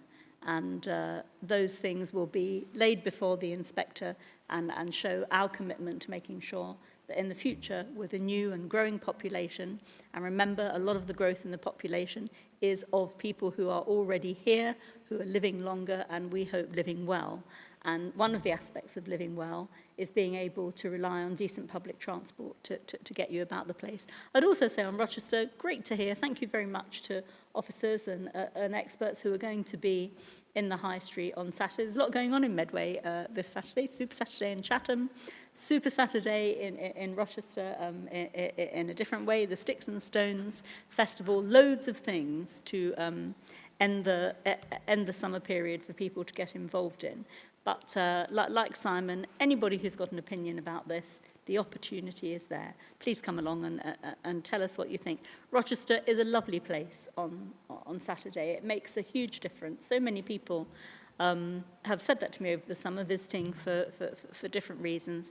And it would be really nice to have the ability to stretch out some of the Saturday activities into Sundays and have that really nice feeling. And I think, you know, you can already see in Rochester on Sunday. I was there for Ukrainian Independence Day celebration, as was Councillor Price. We're seeing more businesses open in response to the fact that you know, there are new communities around Rochester, there are more people around, people are enjoying the fact that it's an independent high street, and the economics of it is following that. So actually, not only is this another way to make Rochester a pleasant place to visit on a Sunday, it's help to businesses as well, who can, you know, plan out their week accordingly.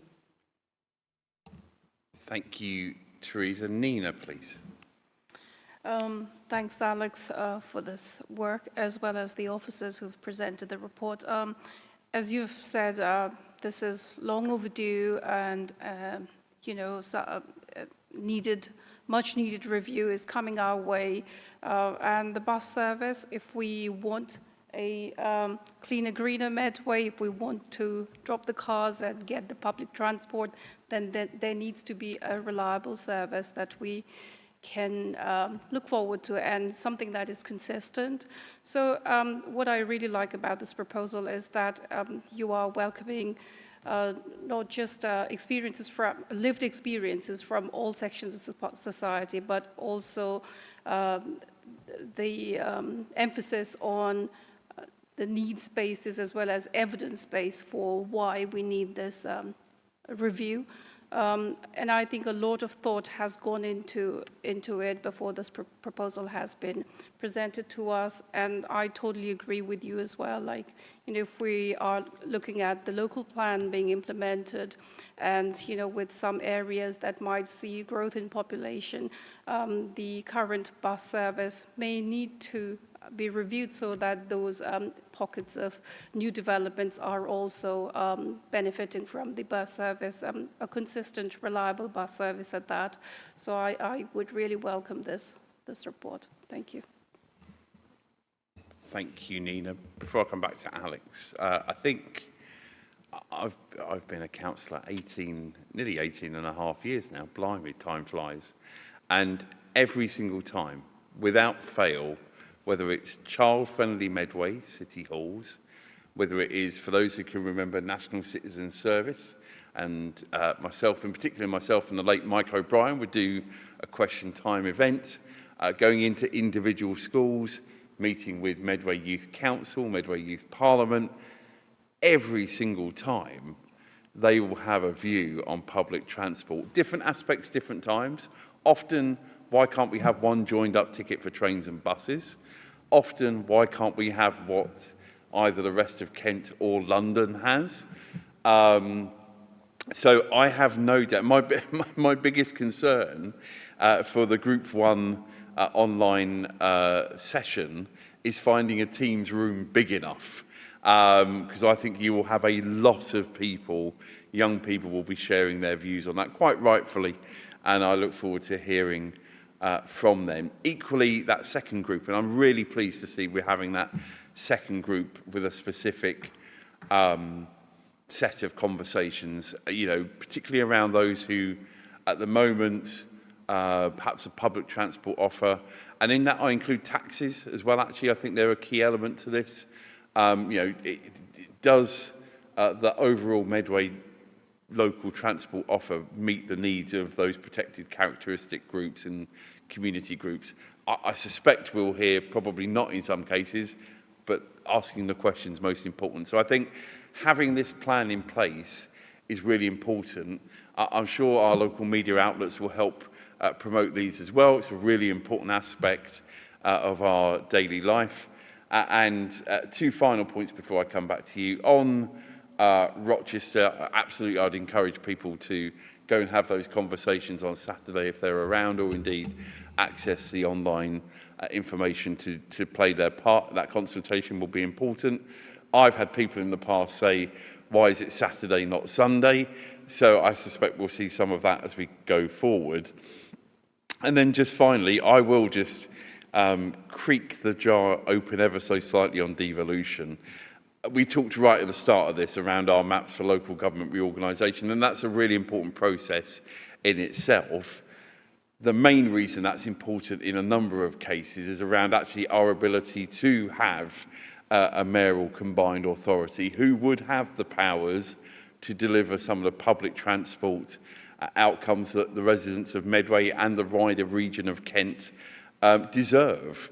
And I look on with insane jealousy as to colleagues in Greater Manchester, parts of Yorkshire, and indeed in London, and the fact that we have to go through 2 stages of process to get the ability to start doing that is eminently frustrating, but we're on that journey, and that's part of the reason why I think local government reorganisation is so important. But in the meantime, having a plan which is up to date and fit for purpose, and most importantly, has got the feedback from residents, particularly, let's say, those first 2 groups of individual residents who I think are really important when it comes to this issue, is to be welcomed. So huge thanks to you, huge thanks to the officers, both those who are going to be there on Saturday, but also those who will be there throughout these processes as we get towards hearing the views directly from residents. Alex, back to you. Thanks, Vince. I absolutely echo those thanks to officers for the work they've already put in on this, and that I know that we will do when we have those contributions from the public. You're absolutely right, and fair enough. You've opened up the devolution jar, but I think that's the point, that in amongst all the process, the outcomes are what matters, and the people actually are what matters, and people's experience of these things are what matters. So the need for, people might not immediately identify the need for a strategic sort of transport authority across a wider region than Medway. But I can actually point, my residents in Rochester West and Borstal could have told them that. They might not have said it in so many words, but a significant part of my councillor mailbag is people bemoaning the cuts by Kent County Council to the 155 bus service subsidy, who previously had a bus that went from Chatham to Borstal and all the way through the villages out to Maidstone. And then as soon as the rug was pulled from under that service, that stopped. That wasn't something that I could change. It wasn't something that my residents had any control over, but it's had a significant and detrimental impact on their life. That's the example of why we don't all experience the transport network equally. I'm not suggesting it's a land of milk and honey in Chatham, but people who live in the centre of Chatham must think it's great that all the buses lead back to their house. That's a common model for a sort of hub and spoke transport system, but that's not the case if you live, as my residents do, on the periphery of this borough. So it's really important that as well as trying to find interim solutions using the powers that we have, that this transport plan also looks at how we might use any subsequent powers, any successor authority might use subsequent powers to get back the things that actually matter to people. So, you know, as I say, we can get bogged down in process, but that's what an engagement exercise like this is designed to cut through, to explain to people in layman's terms what the transport plan can achieve, what their current experience is, and what they can expect to get out of it. And, you know, we can make a difference. Even working within the confines of a transport plan that was drawn up in 2011, in 2 years as administration, we've delivered safer and healthier streets for many Medway residents. We've delivered safer routes to school, walking routes and cycling routes to school for children. We've delivered more reliable routes for buses to operate on through things like the Red Route in Rainham, which, you know, I'm very pleased to have had private conversations with Rainham representatives who I think now accept that that actually has been a really positive thing for Rainham and for the bus services that people get there. You know, we need to lead people on that journey. We need to show them what's possible, but that is the positive part of this engagement process. So I'm looking forward to seeing those outcomes, and I'll be reporting back to Cabinet at various points through this process, and by next summer we'll hopefully have a plan to implement, and I'll be looking for your support on that at that point. So looking forward to those conversations and ask for your support for the recommendations tonight. Thank you very much indeed, Alex. Are the recommendations agreed? Agreed. Thank you very much. Let's move on to, in fact, I might take a quick 5-minute intermission, I think. A quick pause, because we'll be going 2 hours solid. So let's take 5 minutes. We'll be back at 9:05. Thank you.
Thank you very much and welcome back after that adjournment, not intermission. I was thinking too much of going to the theatre, but instead we've still got a lot of important business to get through, which takes us to agenda item 12.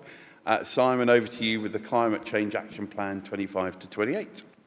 Thank you very much, Vince, and thank you very much, colleagues. Okay, I think trying to keep the enthusiasm that Alex was showing at the end of what he was just saying at the last item, I think we're, just to comment on, there's a lot of work in this course of this meeting where stuff is really coming to fruition in different ways, and it's very exciting to see how that's happening, not just in terms of strategies and reports being produced, but actually outcomes now that we're seeing after 2 and a bit years in administration. And I think this plan is another example of how we're now starting to see the real outcomes of the benefits of this. This is a sort of a refresh, if you like, of colleagues will recall we declared our climate emergency thanks to a Labour motion back in 2019. And the plan was produced a couple of years after that.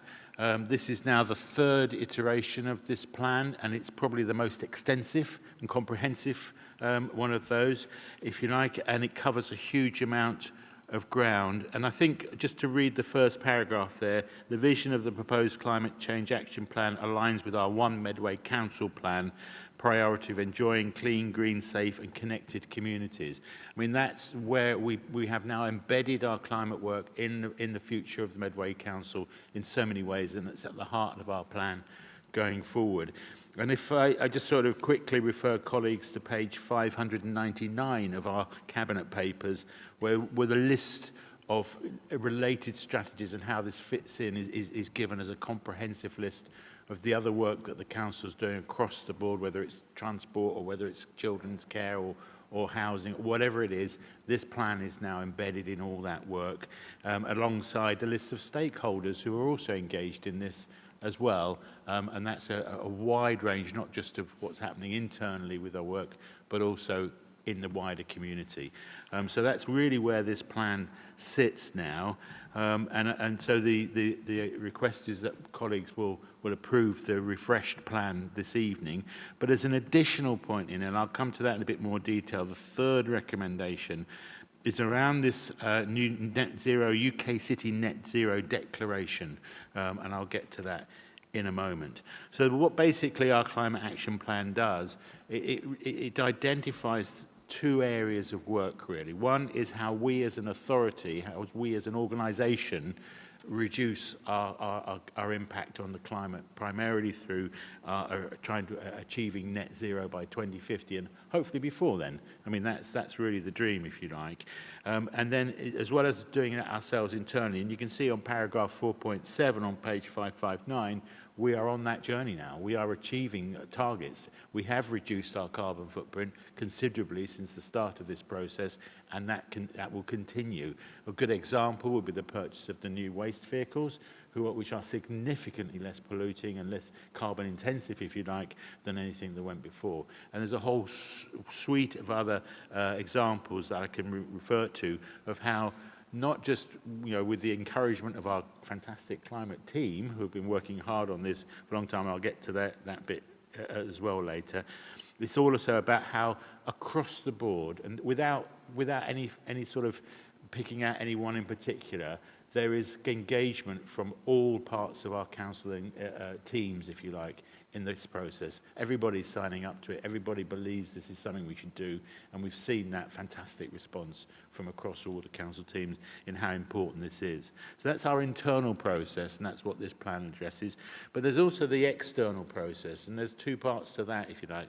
One is our community engagement, and one is how we build resilience into our community. And that came from the question you heard at the start from Mr. Fowler, talking about how heat is such a massive issue. And there are other issues around flooding and sea level rise and impacts on biodiversity across our community, which also this plan looks at in detail and addresses in detail how we can address those things. And it's based around 5 principal priorities. The first being knowledge and empowerment. The only way we can really connect with our community is by talking to people in our community about what they can be doing, whether they can recycle more, whether they can plant that tree in their garden, which they've always been thinking of doing, or whether they can engage in other activities around making a difference on our climate and the impact that we have. There's the clean, efficient and equitable energy. We'll get to that again in a moment, but the word equitable is in there, how we make it affordable and equal to all to access energy, and Teresa referred to that a bit earlier in the meeting as well, how important that is for people's lives. But also making it clean and efficient. That means solar panels on roofs, and the number of houses you can spot around Medway with solar panels, thanks to the Solar Together project that we are engaged with Kent on making that happen. People are really taking up on that, and that is making a difference on how much carbon goes into the atmosphere on a daily basis. And it's making a huge difference on people's bills. They're no longer paying gas bills because it's coming from the sun directly. The sustainable travel and transport priority, we've talked about that a bit earlier with the local transport plan, but we've also delivered our local cycling and walking infrastructure plan. We have a very good relationship with our bus companies. We've got a local bus improvement plan underway as well. So there's all sorts of issues around sustainable transport, and we're just about to employ our strategic transport officer, which is a new post within the council that's coming in to look at that. Resource efficiency, I've mentioned about the waste vehicles, but our recycling initiative, and there's a report at the end of this meeting on recycling and how important that is, and how we deal with all the resources in Medway, including energy as well, but particularly around how we use materials and stuff like that. And then finally, the green and resilient Medway. That deals with our access to parks and open spaces and how important trees are and how important the biodiversity issues that we've got to deal with. 1 in 6 species in Kent is now starting to be threatened across the whole of the county. That's a huge impact on our biodiversity. We've got to reverse that. So we've been very engaged in the local nature recovery strategy, which is about to be published as well. So there's all that work has been going on in the background to get to where we are now. And it's so important, like I say, that we don't just do it as an authority on our own. We can't deliver it on our own. We do it with the community and with the people around us. And there's that, as I say, at the end of the report, there's that comprehensive list of community organisations that we are engaged with. But most importantly, and this is one of the big results, I feel, is our community working group that we set up of those organisations like the Army, the university, you've mentioned about MVA and the hospital and the further education college, that kind of thing, all engaged in that process of the getting to net zero as a community, if you like, and that's so important. And we have our members working group, and the challenge for members, and I keep mentioning it again, write your climate action plan for your ward and see what you can do, whether you want to plant a tree, whether you want to work with your local school, or whether you want to put in traffic calming and all those issues in your ward. Have a look at what you can do. Just encouraging people to go solar panel if they can afford it is important. So that's a challenge for all of us as members to do that bit, if you like. And then finally, I'll come on to the energy issue. And this is really important because the government published its decarbonisation of the urban area plan at the end of last year. And the outcome of that was that the government, through the climate change minister, Kerry McCarthy, set up a sort of local authorities. She invited us in to meet with investors from the city and that kind of thing, people who want to invest in energy projects across the country through the government's massive initiative on energy, which we're all aware of, and about how, in particular, we decarbonise our urban areas. And one of the things that she would like us to do, along with the team that we're working with the government there, is to agree a declaration on net zero, this city centre, this UK city net zero declaration. It's Appendix 6 of the report on page, I'll just go to it now, page 635. Bear with me a second.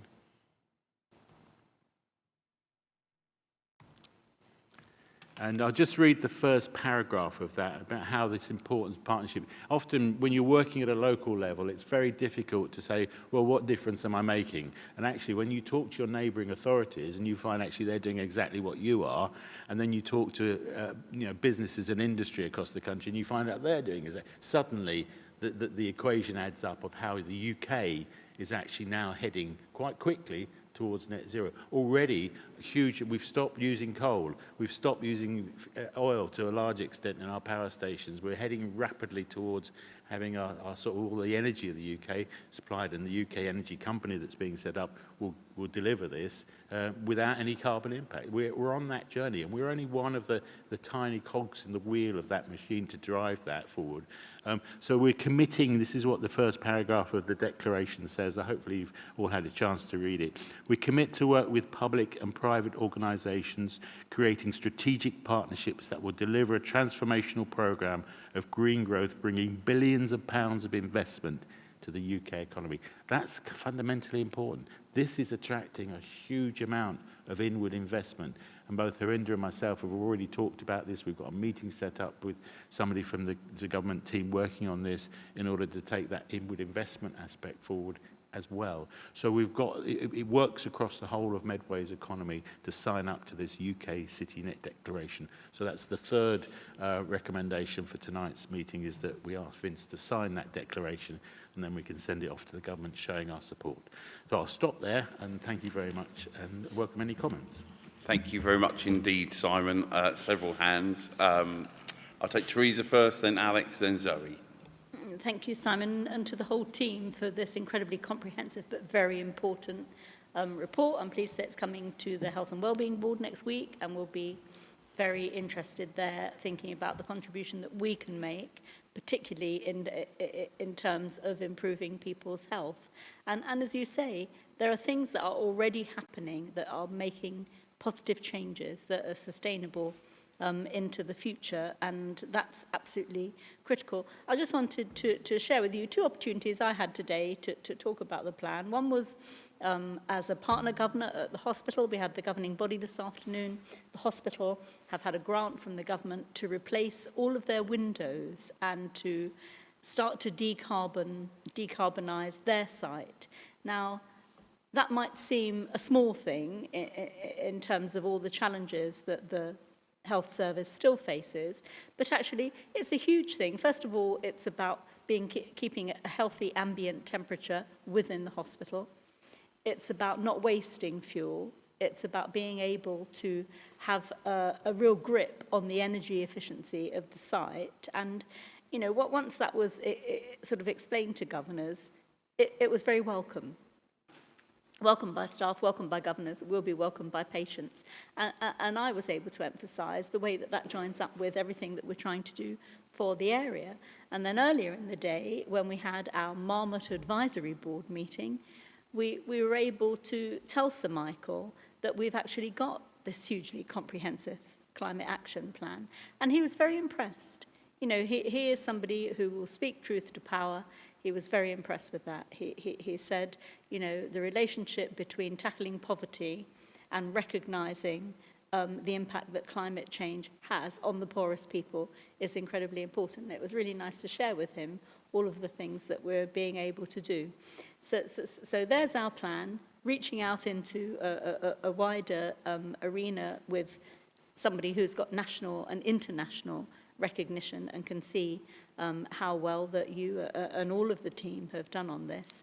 And then at a very local level, that one Medway approach to net zero here in our town. So, you know, the plan has got reality behind it. It isn't just something that has been put together by a team of experts and enthusiasts. It's driving change that is in response to what's happening in the environment all around us. And the other thing I wanted to really welcome is the establishment of the tree nursery at Cossington. Amazing. It's great to have that, not just because it means that we can protect tree species, but it gives lots of people opportunities to volunteer, to meet new people, to do something different. And I know, you know, how much you have led and driven on that particular initiative. It'll be open soon. People are being invited to take part. Lots of people have already been sort of foster parents to trees across the council and in other places in preparation for getting the tree nursery going. So, you know, at that very micro level of people getting together, enjoying what climate change action can bring, and working at that sort of, you know, micro level to make it happen, to the macro level of thinking about the impact that it can have on poverty and the practical impact that it can have on improving our health service. So, you know, all of those things are wrapped into that plan, and I'm really pleased that it's been revised and put together and is a live document that's making a difference. Thank you, Teresa. Alex, please. Thanks, Vince, and thanks, Simon, for this. You know, it's said so many times at every cabinet meeting, but it's because it's true. The sort of synergies between the different plans and reports and actions that we are bringing forward, they are interrelated and interdependent, and the success of the whole depends on every one of these parts. When I see a plan like this, though, I'm filled with optimism at a time of great cynicism and frankly, sort of things around the world and in our own country that depress me greatly around this issue, because it feels like we are still, in the words I often repeat of Tony Benn, we're still fighting the same battle over and over again. You know, that the science on this really isn't in dispute, and yet we have people in positions of power around the world who seem to think that for electoral or political expediency they can question the science, and that leaves the rest of us thinking, well, if I've known since I was at primary school that climate change is an issue, and I'm now long enough in the tooth to be doing something about it, then I'm going to make sure that that action happens, and that we are not, I'm certainly not happy, regardless of what other politicians, snake oil salesmen who again think that cynicism about climate change and its impact and the potential for economic growth are something to play around with. I'm not prepared to outsource action on climate change to Donald Trump, or certainly not to the Chinese government. So the arguments that you can't make a total impact and you can't fix everything by what we do in Medway, I'm afraid that argument doesn't hold water with me. I've always said, think global, act local, and that is what we do here. And actually these changes can have that positive difference. And I still keep my fingers crossed for a day when we have people in those key positions of power again who perhaps aren't enemies of science, the sort of individuals that talk about injecting bleach into veins to tackle COVID are maybe not the best people to be listening to on any other aspect of the future of life on this planet. But they obviously have their cheerleaders in this country, and isn't that a sad fact? But yeah, absolutely, that we have to look at what we can do here, and this plan is a fantastic exposition of the impact we can have locally, because there is also that depression about all being lost, and it's not the case. You know, back to my school days again, and I think about the key issue then was the hole in the ozone layer. I mean, to all intents and purposes, international action fixed it. And if it hadn't fixed it, there's a good chance, and certainly a sort of consensus among scientists, that planet Earth by 2050 might have become uninhabitable if we hadn't actually tackled that back in the late 80s and early 90s. So this is not a linear journey of doom. This is actually about the opportunities it presents. It's about, and certainly on a local climate change action plan, it's about the cleaner air that we can deliver on Medway streets. It's those, you know, the integration with our transport plan. And again, back to why do we do this? Because it makes life better. So I'm really keen to support this plan. Thank you very much, Alex. Zoe, please. Thank you. At risk of repeating some of what Alex just said, I think it's really important that we recognise that this agenda needs to be shared with schools in education, and to empower people to address climate change. I've been to schools in my ward and shared some resources, and the head teacher has taken classes with the children about their own behaviour in terms of littering and their impact on the planet, and enabling them to go back into their homes and teach their parents about the way they ought to behave in terms of their climate behaviour.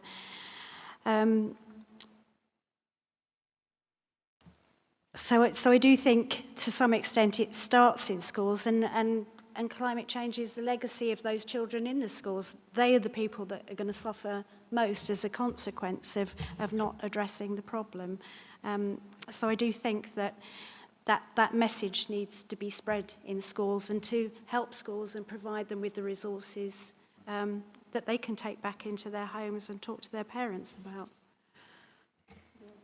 Thank you very much, Zoe.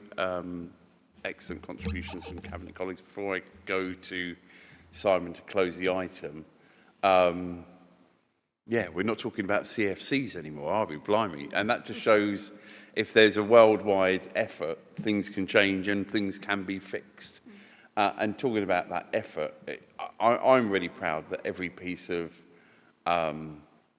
climate-related policy that was ever set by Medway Council was led by this Labour group, whether in opposition or in power. And really important to recognise, and I think you can't underestimate this, the tremendous support from the wider Medway community, because for all of those policies, whether it was single-use plastic, which of course now in some cases has become policy both nationally and indeed internationally. Absolutely, it's about what we do as a council, but importantly, it's about what the rest of Medway does as well. And that list on page 599 just shows that, yes, we may be a cabinet of 10, a council of 59 councillors, a council of just over 2,000 staff. Actually, we're a community of 292,000 people, and we're all, the vast majority of us, excepting there will always be one or two who will be excessively cynical about these things, and we're all trying to do the right thing. And for some people, it's a passion and a determination which is unquestionable. I want to raise 2 or 3 other quick points before coming back to you, Simon. I think there are so many good examples, and again, it's another one of those plans actually where just the layout, the format, it's clear, it's accessible. It's got a lot of quite detailed information in there, but people can access it. It's very straightforward. And, you know, I could spend the next 2 hours. I'm not going to, but, you know, absolutely recognising, you know, things like the repair cafe. So, again, a brilliant example of our libraries, and we'll see on the next agenda item, our libraries are pretty popular.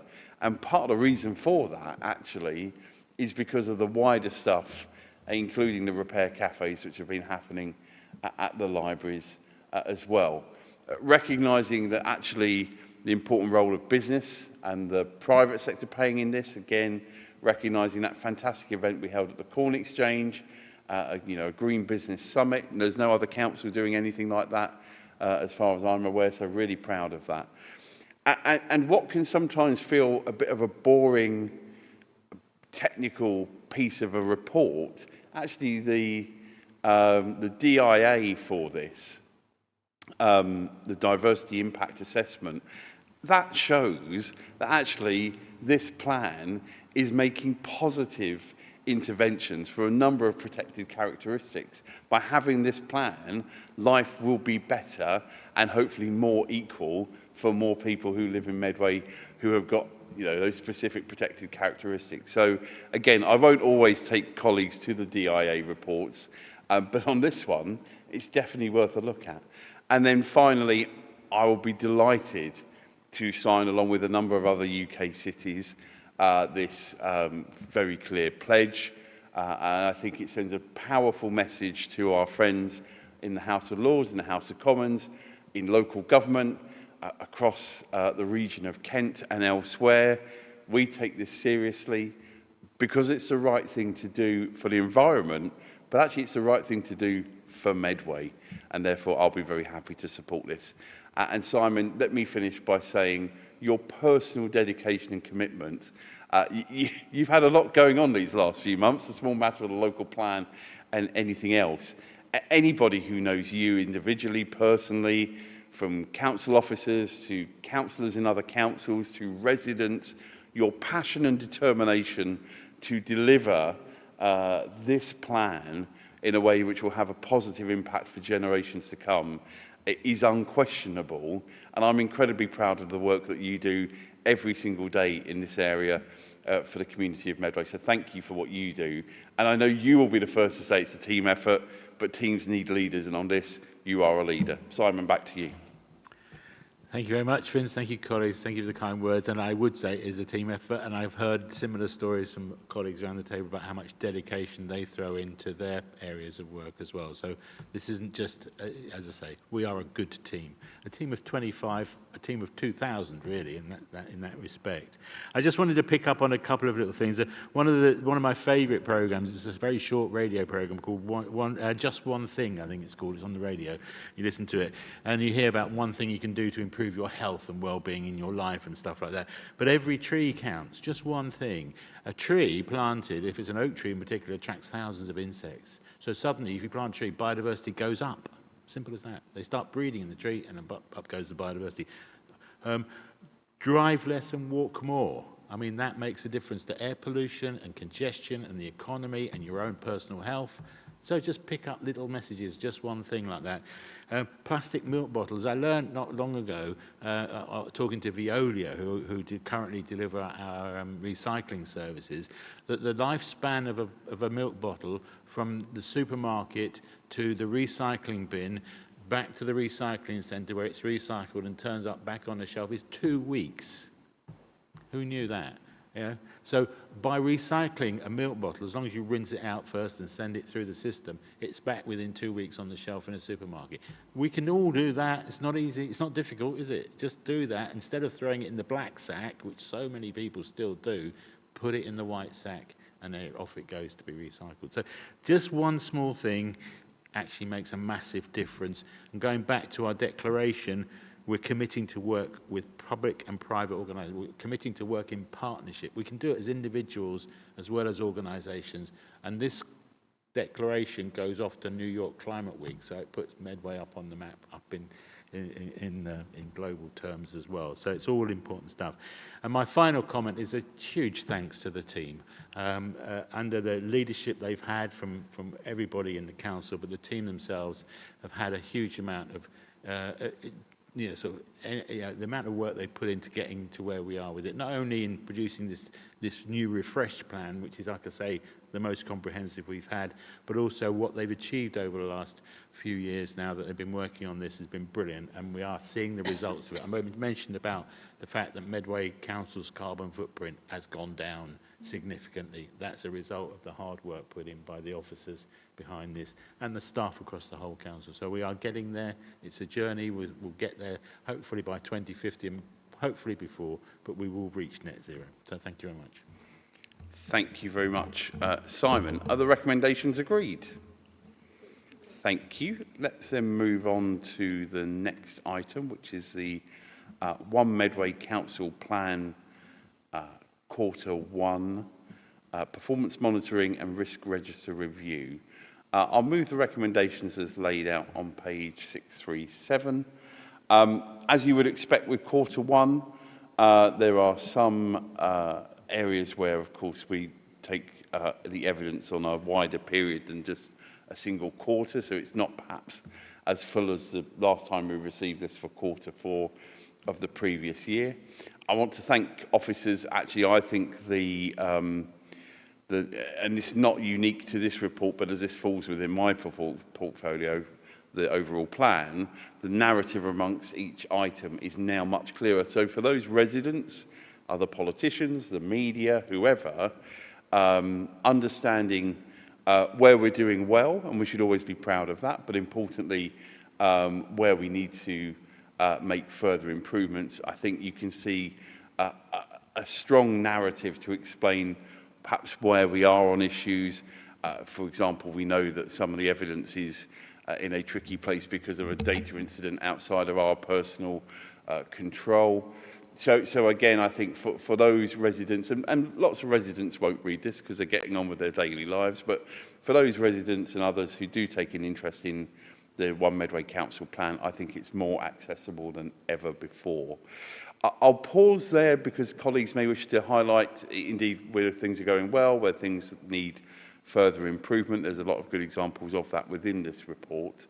But I'll throw it open to colleagues for their contributions and thoughts at this point. Simon, please. Yeah, thank you very much, and thank you to all the staff and everyone who's put this together. The way I treat this now is it's the format that it's in, the way it's so accessible to see what's going on. This is about delivery, and if you read through the details of this, and a lot of fine detail goes into this, you can see where we are now starting to significantly deliver on a lot of the promises we made when we got elected, but also on a lot of the strategies that are in place. They're starting to bear fruit, if you like. And this is where we can see things happening. And it's really worth going into the fine detail to a certain extent. I'm just going to pick out a couple of examples. One is that we know that in terms of our bus use, there's still work to be done. I mean, it's kind of leveled out. We've got targets on our bus use across Medway, working in partnership with the bus companies where we could do better.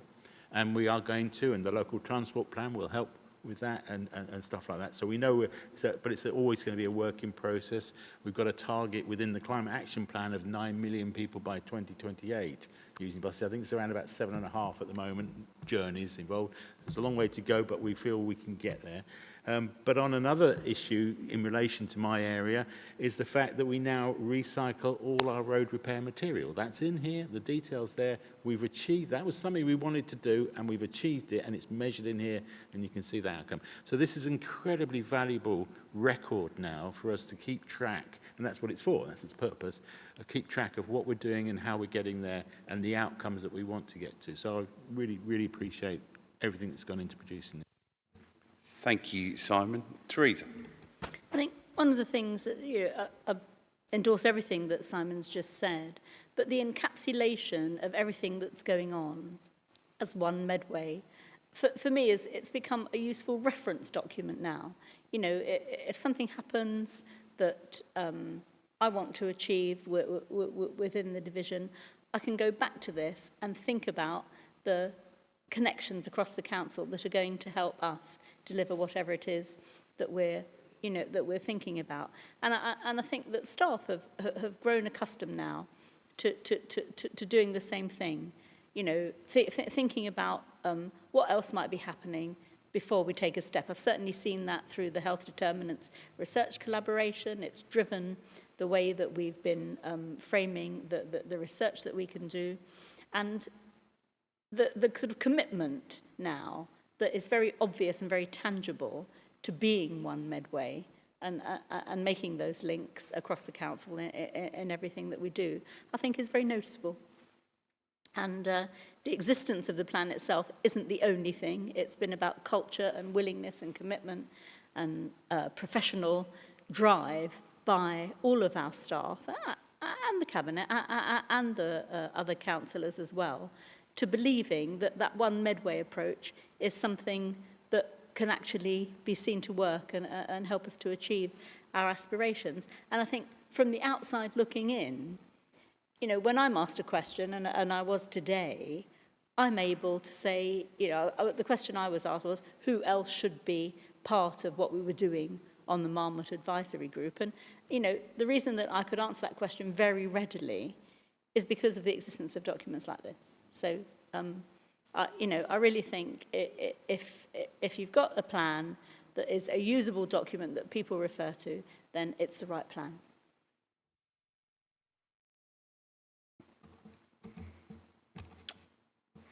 Press the right button, that would help.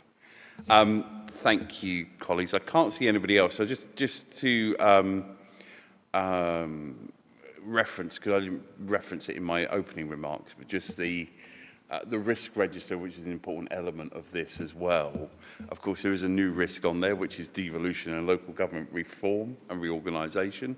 That continues to be at the risk level that we've set. There's no change there, unsurprisingly. But I think it's absolutely the right and appropriate thing to have that in place and make sure that, certainly from our perspective, we're keeping an eye closely on how that is managed.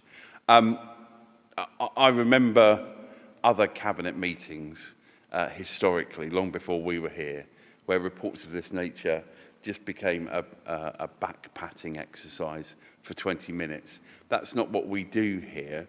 We measure the difficult stuff. And Simon, your point is well made. That's exactly the kind of issue which is really important. We've made good steps, but there's still a long way to go.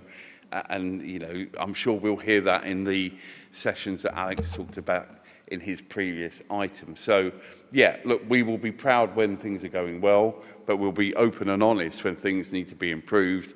And again, actually, I think you've got a report which doesn't need a huge level of technical expertise to get to kind of where we can see. And I think this is where the narrative reports are important, you know, where the progress is being made. So on that basis, I will move the recommendations as laid out in agenda item 13, paragraph 1. Are those agreed? Thank you. That moves us on to a couple of Gateway 1 items. We'll go to Teresa for the first one. Recall, colleagues, please, if you will, there is a very short blue paper report alongside this. I'm not intending on going into closed session. I don't think you are, Teresa, so I'll hand over to Teresa. Thank you, Vince. And this is about the provision of residential and nursing care for older people, and by that I mean people over the age of 65. And the report that you see today for the commencement actually follows another extended period of actually working with our partners who we commission to provide residential and nursing care, so that none of this will be new to them when they see it. The idea is that you can see it's a very high value contract. It responds to the changes to procurement regulations in the Act of 2023 and gives an extended term of 96 months because we want to try to build stability into the market as we manage the market in an area where demand is growing. So we're being asked to pursue the procurement of residential and nursing care for older people. And there's a preferred option as a way of doing it later on in section 7 of the report, and we're looking at option 3. Now, the changes that are being made are to allow us to procure en bloc more, to reduce the amount of spot or single types of recruitment that we have to do in response to demand, and also to make it more person-centred, so not just about whether someone's got complex dementia, but by using the procurement process to look at the whole person and all of their needs as they present to us. So sort of decategorising the way that we've looked at people before in terms of procurement and having a person-centred approach to doing that. We had a very good meeting with the providers where their views and ideas were taken into account, where we presented the changes that we wanted to make to procurement. And I do thank the team for putting all of this together, because it's a complicated process. It's a risky process because such a lot of money is involved. That's why it's so important to get it right. So that I hope that I can give assurance to the Cabinet that all the things that need to be thought about to start this process and be safe and legal have been thought about, and I hope that you'll be able to support it today. Thank you very much indeed, Teresa. Looking around, any questions or comments from colleagues? I think the only thing I'd want to add is I am absolutely reassured by the level of detail that's been gone into, and I think we've seen elsewhere in the country other councils taking a similar approach with a longer procurement contract length for this sort of contract because of the very nature of it. So I'm supportive of that. I think that gives a level of assurance to residents, particularly at this time of local government reorganisation. The last thing you'd want to see is a tender process where you've kind of got lots of different councils potentially involved. So it gives that peace of mind. It will be for the new unitary authority to go through this process the next time around, but we're very clear, as we've said elsewhere, business as usual absolutely must continue. And I think giving residents and indeed the providers themselves that peace of mind and that stability whilst the conversations and next steps when it comes to local government reorganisation take place. So, and thanks for your work on this, Teresa. I know you've been actively involved, making sure from a political perspective those views are heard loud and clear. If I don't see anybody else, I'll come back to you for any final comments. Yeah, thank you. I think for your support and for, if you like, the understanding that we did need to make these changes. They're not just a wish list, they're practical changes to make the process more secure. And I think the other important thing to say is that by doing it this way, it gives us greater locus to be able to write in what we expect in terms of quality and to monitor that quality on a regular basis. So it's not just about giving away a contract and leaving it there. It's about the ability to monitor the contract over the period of time, to intervene when we need to, that's written in to the procurement, and to offer training and support if things go wrong, because obviously we are dealing with businesses who can have unexpected things blindside them. So we need the contract to be as flexible and as capable of intervening as possible to accommodate all of the things that people are facing in the sector, which at the moment are, considerable. And it's, I think what the providers would say, and I do attend the providers forum that's run very ably every month and offers all sorts of training and support to make sure that we stay very much in touch with people and make them feel that they're very valued partners. It also gives them the opportunity to tell us about the challenges that they're facing. And so it's important. You can't write in everything that might ever happen into a procurement contract, but we have, by doing it this way, with the block procurement and the longer period of time, allowed ourselves and the providers the space that's needed to make sure that we can cope with whatever comes along. Thank you very much indeed, Teresa. Is the recommendation agreed? Thank you. That moves us on to the final item tonight on page 823, the Gateway 1 procurement commencement for the recycling resource management procurement. Simon, over to you. Thank you very much. I'll keep this brief for colleagues' sake. So this is just a commencement of the Gateway process for the contract on our recycling resource management procurement. The current contract expires September next year, so we are now in that process of having to go out again to get a new contract settled. It's part of our statutory services we have to deliver, and just to give a picture of what we're doing, since 2020 and up until September next year, we're expecting to have recycled 156,000 tonnes of material has gone into the recycling stream on this. It's a contract that consists of curbside collection of all recyclable materials and the provision of treatment facilities and their disposal at the other end of the waste stream, if you like.